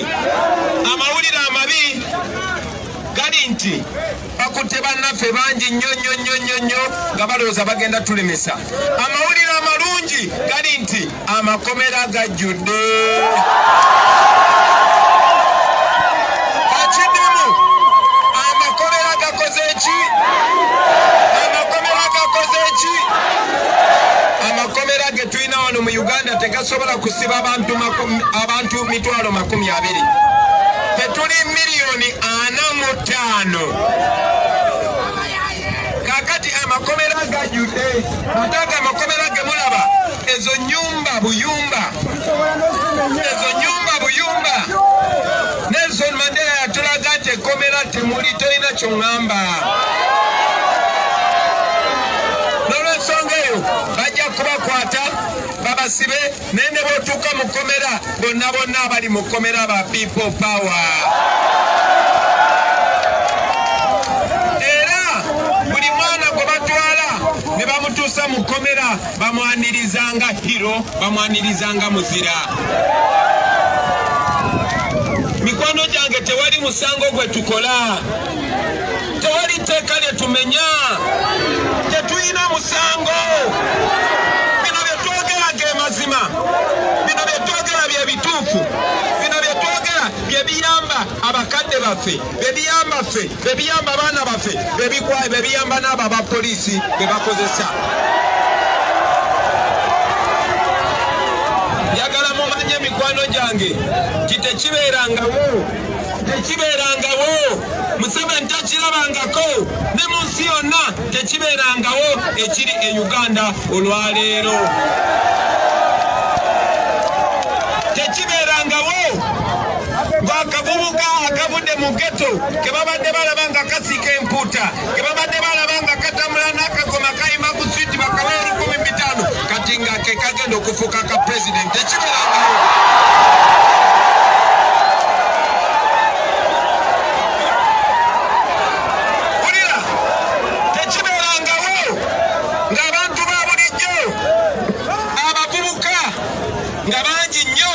Nga tusinga ebitundu 85 ku buli 100. Tekibeerangawo. Tekibeerangawo nga ffenna twegasse nga tebakyasobola twawula mu mawanga, tebakyasobola twawula mu ddiini, nga kuva Busoga paka Bugisu paka Arua paka Karamoja paka Mwacholi paka Buganda paka Bukonzo paka Kasese paka Mankole nga bonna bagamba ekintu kye kimu, we want change. Tekibeerangawo.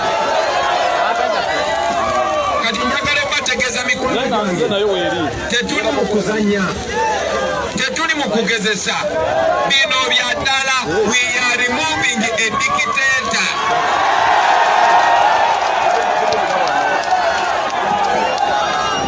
Era njagala mumanye buli ali wano, njagala omanye akafaananyi ke bakuba kati, obufaananyi buno bonna mbutereke, kubanga emyaka 5-10 egijja mu maaso mujja kutunula mu kafaananyi kuno olage bazzukulu bo ogambe nange naliwo nga tugoba dikiteeta.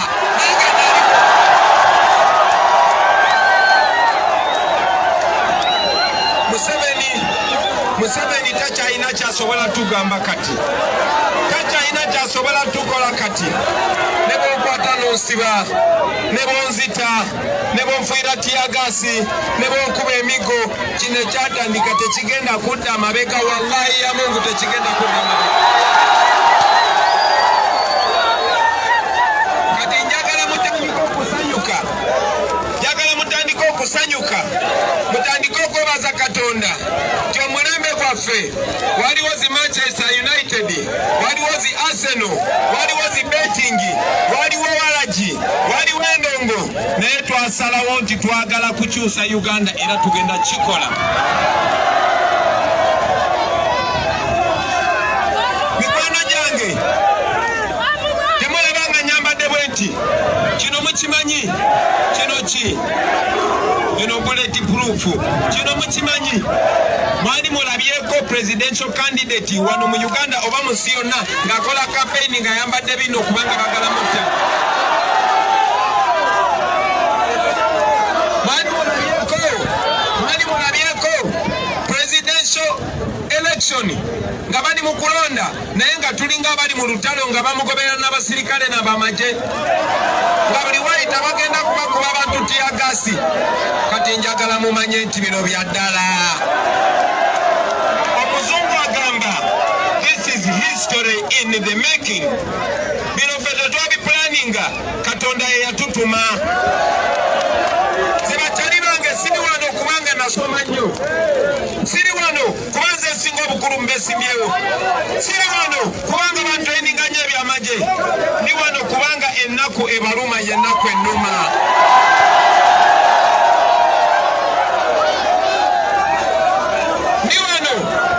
Ndi wano kubanga nfaanana nawe rasita lwakubaza embiri zange nazisalako naye kimanyi.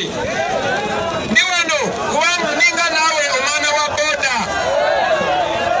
Ndi wano kubanga nfaanana nawe sisita. Ndi wano kubanga kyali wange ninga gwe. Sebe okutunulako ndaba nga bwe mbadde emyaka mitono egiyise. Ate bwe neetunulako ndaba nga nawe bw'olina okubeera emyaka mitono nnyo egijja.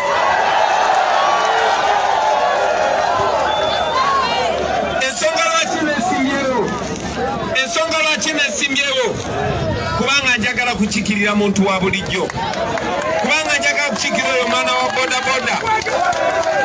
Kubanga njagala kukiikirira oyo mwana abeera ku mudaala gwa chapati. Kubanga njagala kukiikirira oyo mukyala akola mu katale. Naye ng'alwaza omwana nga sente z'akola omwezi tesobola kujjanjaba mwana we ng'alwadde. Njagala kukiikirira mwenna bakyali bange abaali baagala okusoma naye ne mulemesebwa olwa ssente. Njagala kukiikirira abo abaana abalinga Alex Waiso Mufumbiro abaasoma naye nga tebasobola kufuna mulimu kubanga famire ze bavaamu teziri connected ku Museveni. Njagala kukiikirira abaana ba ghetto. Njagala kukiikirira abaana b'omu byalo abasomera mu bigere nga nze yasomera mu bigere. Njagala kukiikirira oyo mwana ow'empale erimu ebituli n'essaati erimu ebituli naye nga bw'omusanga. Njagala mu Uganda empya nga oyo mwana bw'omusanga n'omubuuza oyagala kubeera ki bw'olikula ng'agamba njagala kubeera pulezidenti kubanga Bobi Wine yatulaga nti kisoboka. Eyo y'ensonga lwaki twagala okukyusa bino. Baganda bange Museveni kukyanga yawamba ensi yaffe yatufuula baddu mu nsi yaffe.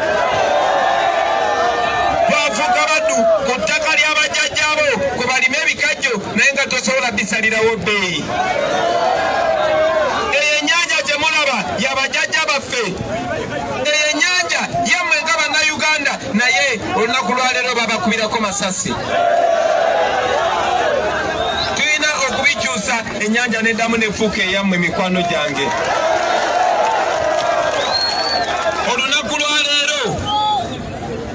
Olunaku lwaleero ekitulemesa n'ogenda ku bizingo campaigninga kubanga baagala tutugira mu nnyanja wakati. Ekitwambaza bwe kiti kubanga mikwano gyange bonna bendina bentambula nabo mu motoka bonna bagenze babakuba byasi babakuba tiagas kanista. Dani Magic gwe basooka ne bamukuba ne bamwasa mu face. Ne badda ku Nubiandi ne bamukuba naye ne bamwasa omutwe tebakomyawo ne babasiba. Olunaku lwaleero Ashirafu Kasirye ali mu kulwanirira bulamu bwe mu intensive care unit Rubaga kubanga bamukuba omutwe ne bamwasa kawanga n'obwongo ne bufuluma.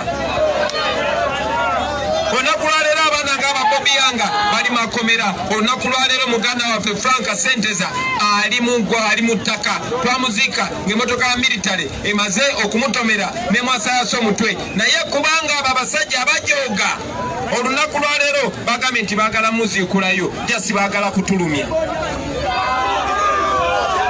Abasajja bennyini babadde bakozesa mmwe oluvannyuma lw'okutwavuwaza ate ffe be bakozesa okukuuma bannaffe nga basibe. Mulaba kye bakola kyali waffe Zebula. Mulaba kye bakola abaana bamaze okukozesa ate baba tebakyakwetaaga ne bakutta. Mwalaba kye bakola Kirumira. Mwalaba kye bakola Afande Kaweesa. Mwalaba kye bakola Abiriga.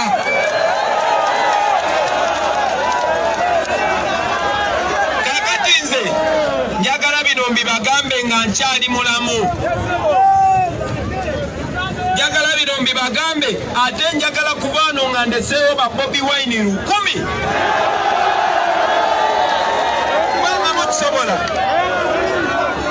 Nze njagala contribution yange esinga mu bulamu ebeere yakubalaga bakyali bange nti siri wanjawulo. Impossible is nothing. The secret is that there is no secret at all. Ekyama kiri nti tewali kyama kyonna kasitawekiririzaamu kasomanya nti ensi yo kasomanya nti Museveni alina engalo 5 nawe olina engalo 5 Bobi Wine alina engalo 5 nawe olina engalo 5 tebakutiisatiisa.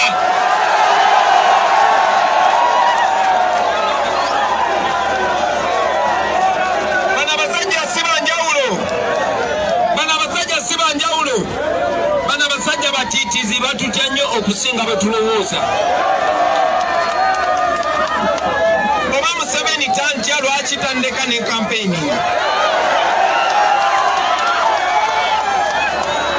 Ffe tetulina mundu, ffe tetulina byambe, tetulina mayinja, tulina just mazima. Bino bye tubagamba nammwe mubikkiriza kuba mulaba bye bituufu bye mulaba mu buli lunaku. Yensonga lwaki amaanyi gaffe gali mu mmwe abantu. Ffe tetubatya kubanga tumanyi amateeka gali ku sayidi yaffe, tetulina musango gwe tukola. Ffe tetubatya kuba tumanyi Katonda ali ku ludda lwaffe. Katonda tayagala balyazamaanye, Katonda tayagala butali bwenkanya, Katonda tayagala batemu. Kyova olaba bafubye okutukolako ebikolobero naye bikyali balamu. Mic check. Jagala zino maigo munatumiza sound eno sagala kuyomba nawe.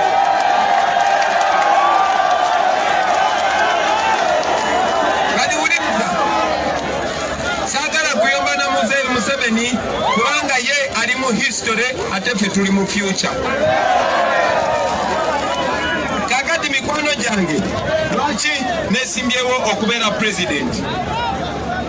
Okusookera ddala maze bino ebintu byenjogera bye mbadde nnyimba abadde bawulira omuziki gwange byenjogerako mu nnyimba.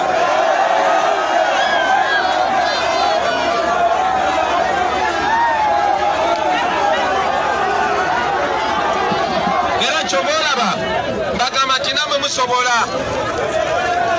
Kaakati bingi nnyo bye twagala okukolako naye ensonga ntono nnyo. Ensonga esooka njagala mu Uganda tukomyewo obukulembeze obw'amateeka. Abo abapoliisi balina kukuuma amateeka, tebalina kumenya mateeka. Naye olunaku lwaleero abasinga okumenya amateeka be bapoliisi, be basirikale. Twagala tukomyewo enfuga ey'amateeka nga Munnayuganda yeeyagalira mu nsi ye ng'alina eddembe ery'obuntu. Ekyo tugenda kikola. Twagala buli Munnayuganda ng'asobola okufuna obujjanjabi oba omutindo ate nga si bwa ssente nnyingi. Twagala buli Munnayuganda ng'asobola okusoma ate ng'asobola okufuna omulimu. Bingi nnyo bye twagala okukola mikwano gyange. Bemanyi nti ba MP baffe n'abakulembeze abalala bengenda obbanjulira nga maliriza bajja kujja babibannyonnyole. Ne mu ddakiika ntono bakyali bange munzikiriza okwogera nga owa ghetto naye eyo yenze.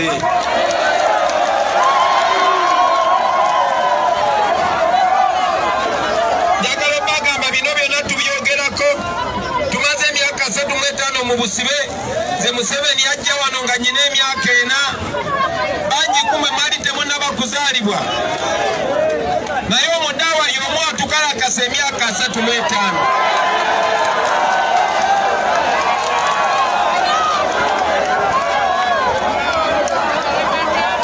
Kaakati njagala bategeeza Museveni yatidde. Ky'oba olaba agezaako okutiisatiisa abantu. Takyalina kyasobola bagamba basaba kalulu. Agayizaako batiisatiisa muleme kulonda. Mbasaba mikwano gyange muveeyo bangi mulonde. Mbasaba muveeyo mu bungi mukole ki? N'omukadde ali ewaka n'omulwadde muyambeko aveeyo akole ki? Akalulu kamwe ke kagenda okugulawo enzigi z'amakomera bannaffe bave mu makomera. Akalulu kamwe ke kagenda otuddiza ennyanja yaffe. Akalulu kamwe ke kagenda otuddiza ettaka lyaffe. akalulu kamwe nange ke kagenda okunzikiriza ntambule nga sambadde bino. Akalulu kamwe ke kagenda okunzikiriza nsobole nange okuddamu bayimbira kuba sikyasobola. Akalulu kamwe ke kagenda okukyusa embeera, ke kagenda okuwa abavubuka emirimu, ke kagenda okuddabiriza amasomero, ke kagenda okukola enguudo, ke kagenda okuteeka eddagala amalwaliro. Akalulu kamwe ke kagenda otutwala mu Uganda empya.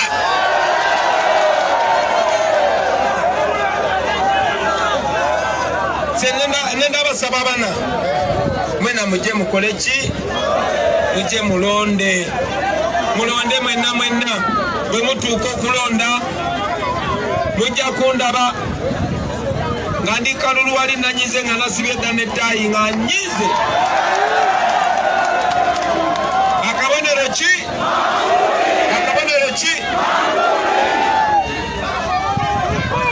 Olaba eno ambuleera wooteeka akayini, olaba eno ambuleera wooteeka tiiki, olaba eno ambuleera wooteeka ki?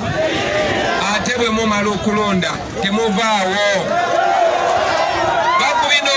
Bakubino byabakama byabatiisatiisa, terina tteeka lyomenya kukuuma kalulu.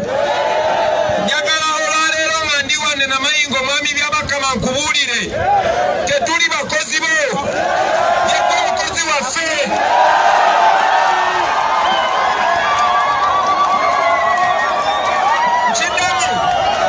Nkiddamu njagala mwenna bannayuganda mugambe mwami byabakama n'akakiiko k'ebyokulonda nti tetuli bakozi bo, yegwe omukozi waffe.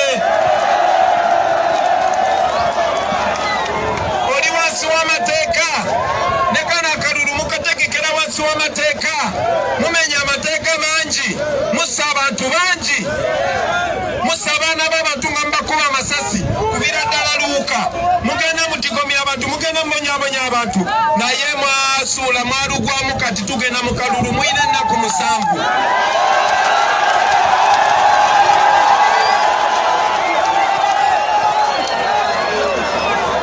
Tetuli bakozi bo byabakama, yegwe mukozi waffe. Era ogwo omulimu ogukola wansi w'amateeka.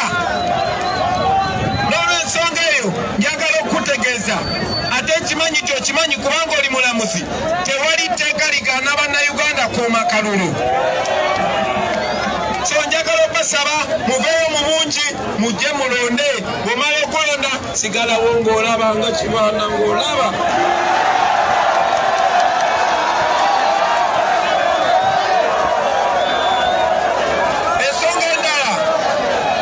Ensonga endala njagala okubategeeza nti bano abasajja babonyabonyeza ensi, bafuga bajjajja baffe ne bafuga bataata baffe, naye balugwamu kubanga tuli bazzukulu ate tuli shapu.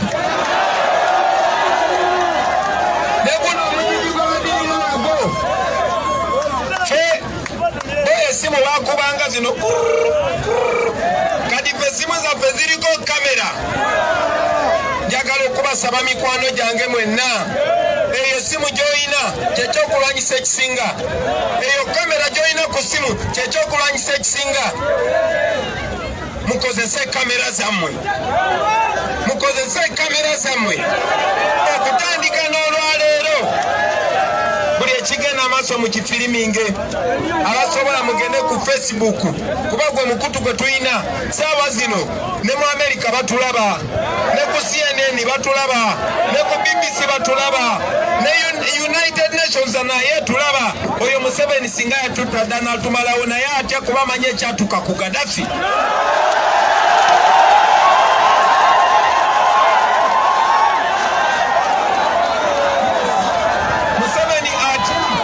Museveni atya kuba amanyi ekyatuka ku Mugabe, amanyi ekyatuka ku Bashiri, amanyi ekituuka ku badikiteeta bonna. Era mwenna njagala mumanye timusobola okubeera bannamawulire. Oyo Museveni ne tumulabisa, oyo atya naawe oyo kawadi, oyo mutitiizi. So njagala kubasaba mukozese kamera zammwe mwenna bannayuganda abatuwuliriza eyo. Manyi nti bano abasajja batiitiizi banne besoza okuba kampeyini eyo naye manyi wano wenjogera ne miliyoni z'abana Uganda. Mbasaba mukozese kamera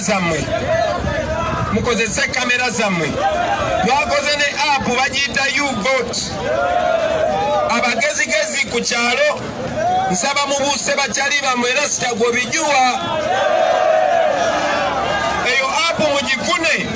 Njagala wali ku time nga mumaze okubala akalulu nga balangirira kubanga manyi tugenda kuwangula ku buli polling station mu Uganda.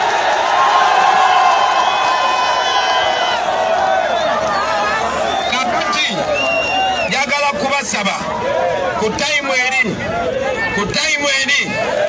nga balangirira ti Museveni afunyewo 0, Kyagulanyi afunye obululu emitwalo 5 ng'olikodinga. Njagala ako kakiripu okasindike kweyo app mufube okuba ekifaananyi ekya declaration form mukisindike ku U-Vote. Tuli bavubuka, tuli bangi nnyo, mikwano gyange tetusobola kulemererwa. Bano abasajja bo bakozesa butemu, bo bamanyi butugenda kulwana nabo namundu, ffe tuli smart naawe. Museveni alina kyabagamba, atiisatiisa bantu, agenda kudiployinga amagye, agenda kudiployinga polisi.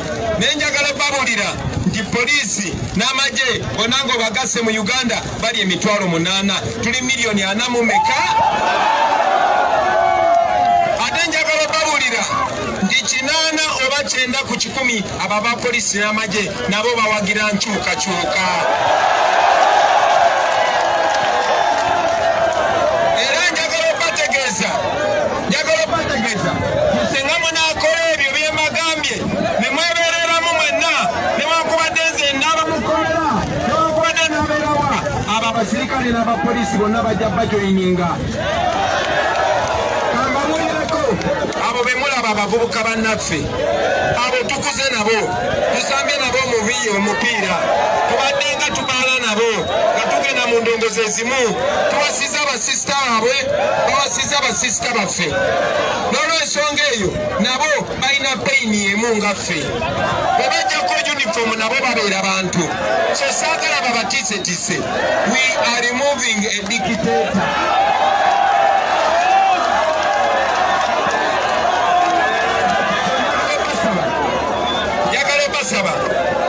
Amawulire gano mugatambuse. Eno message si just abantu b'e Namisindwa. Wano wendi ndi mukogera n'abantu b'e Kampala. Wano wendi ndi mukogera n'abantu b'e Gulu. Wano wendi ndi mukogera n'abaana b'e Mbale. Ndi mukogera n'abantu bonna. Ensi yonna egenda kuba etunuulidde kano akalulu. Ensi yonna etunuulidde kano akalulu. Bano abatiitiizi manyi nti olunaku lw'okulonda bwe banaaba bandwisiza nnyo, manyi nti olunaku lw'okulonda bwe naamala okulonda nga baleeta obusirikale basalako ennyumba yange okumanya bafala.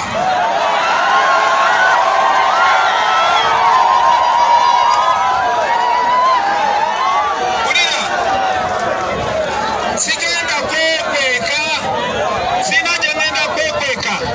Njagala mumanye nti emagere wenyini we mubadde mwetoloola era we ngenda okubeerawo, nze nyinaalo omutima gwakaluba.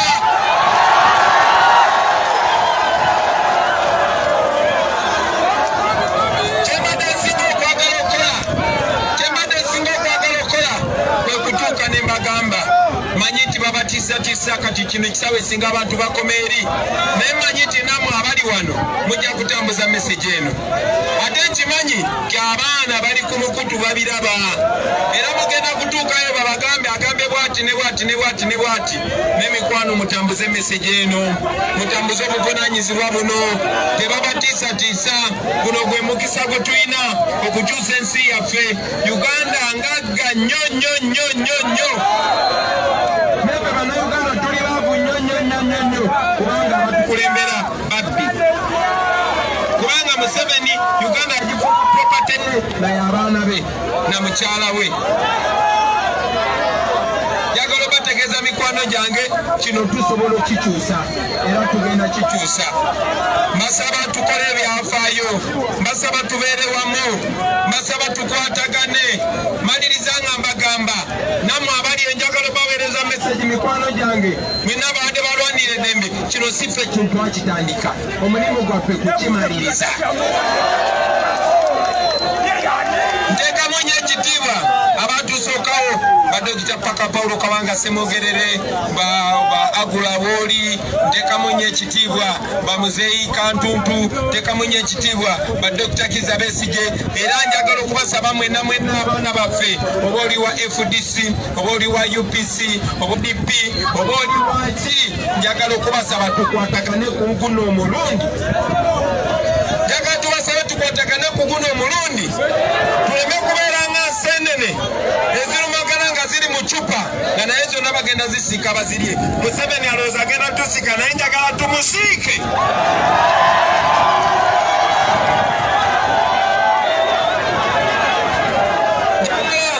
Njagala okubasaba mikwano gyange tulage Museveni nti bino si bye ebya bulijjo. Bino mbyogera kubanga nkyasobola. Njagala okubasaba atannaba kujjayo Kakonge, gendo gyeyo Akakonge mwana wa maama.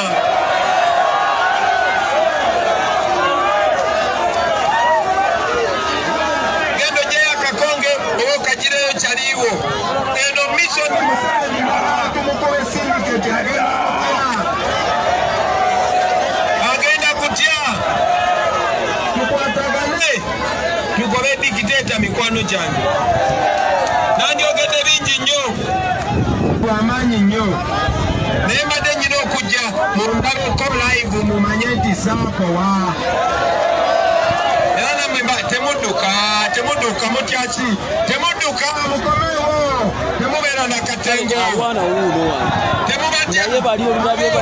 temubatya, mubeere ize, mubeere ize, mubeere ki, mubeere ki, mubeere ki. Abaana bawane temuba na katengo, ekiyisi kyukakyuka ke katengo, atufugisa mundu lwa katengo. Abo betutya ate be basinga okubeera n'akatengo. Kale temutya baana baffe, munzikirize, munzikirize, munzikirize mbabulire ku bakandideti baffe. Tuyina abacyankalanya mbaleke, teri agenda bacyankalanya wano. Abo nabo bakimanyi nti muyiikemu ngenda kuba komanda waabwe.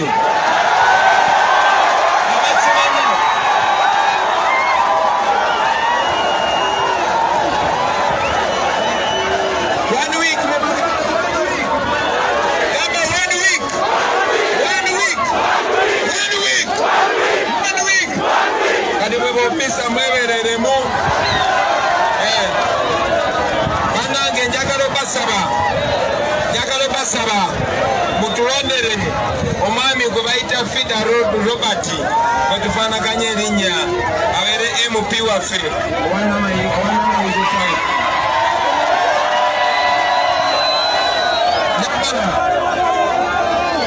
njagala okubasaba mutulondere omwami gwe bayita Ouma Dickson oyo abeere MP w'Ebukooli. Ekizinga ky'Ebukooli mutulabiranga ddala nekyali waffe oyo. Efida namwogeddeko dda, ali wa Fida sanga ogimba Fida Ouma ne mwana ofaanana Kasimu Ouma oli bokisaaye ate pena tuli wa bokisa nalo mubalabiranga ddala mikwano gyange. Njagala okubasaba mutulondere omwami gwe bayita Hakimu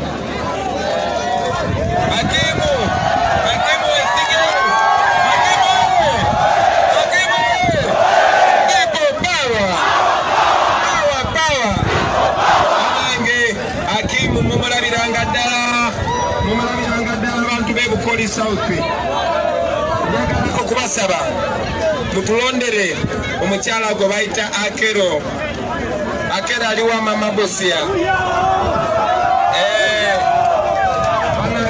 yakwano yimirire owulire ku bantu obimbe muleke towalinga bembaganidi mama Bosia aye mama Bosia mama Bosia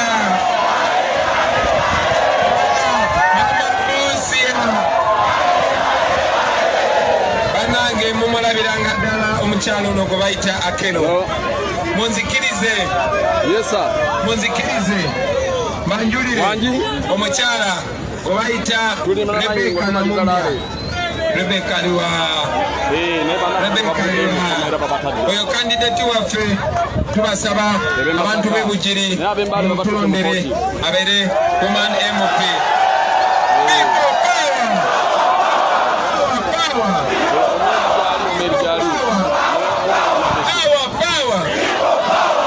mikwano gyange twandibadde twogera bingi nnyo naye kubanga tulina emirimu mingi saawa zino abaana baffe bangi be bakutte twagala kusala amagezi babajje mu kkomera naye njagala obasaba buli ali wano genda ng'ofuuse Bobi Wine genda ng'ofuuse Bobi Wine kasita mukirabye kisiri wanjawulo kummwe kasita mukirabye tinamwe musobola kasita mukirabye ti buli omu asobola kasita osalawo fenna Katonda yatuwa emitima gye gimu yatuwa obwongo bwe bumu tusobola baana ba maama mwebale ino mwebalire ddala akapera bayaye bagala akapera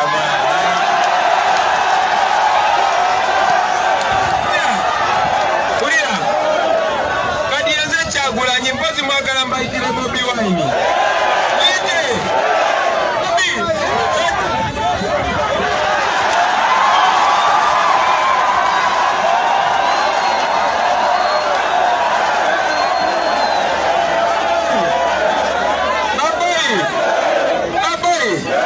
Baboy sukari keko simanyo wadukunge anyi keko simanyo wadukunge sukari keko simanyo wadukunge anyi keko simanyo wadukunge kikalo mukulu utalabe ekiri mu ggwanga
So abadde batuwuliriza ku Besigye TV mwebali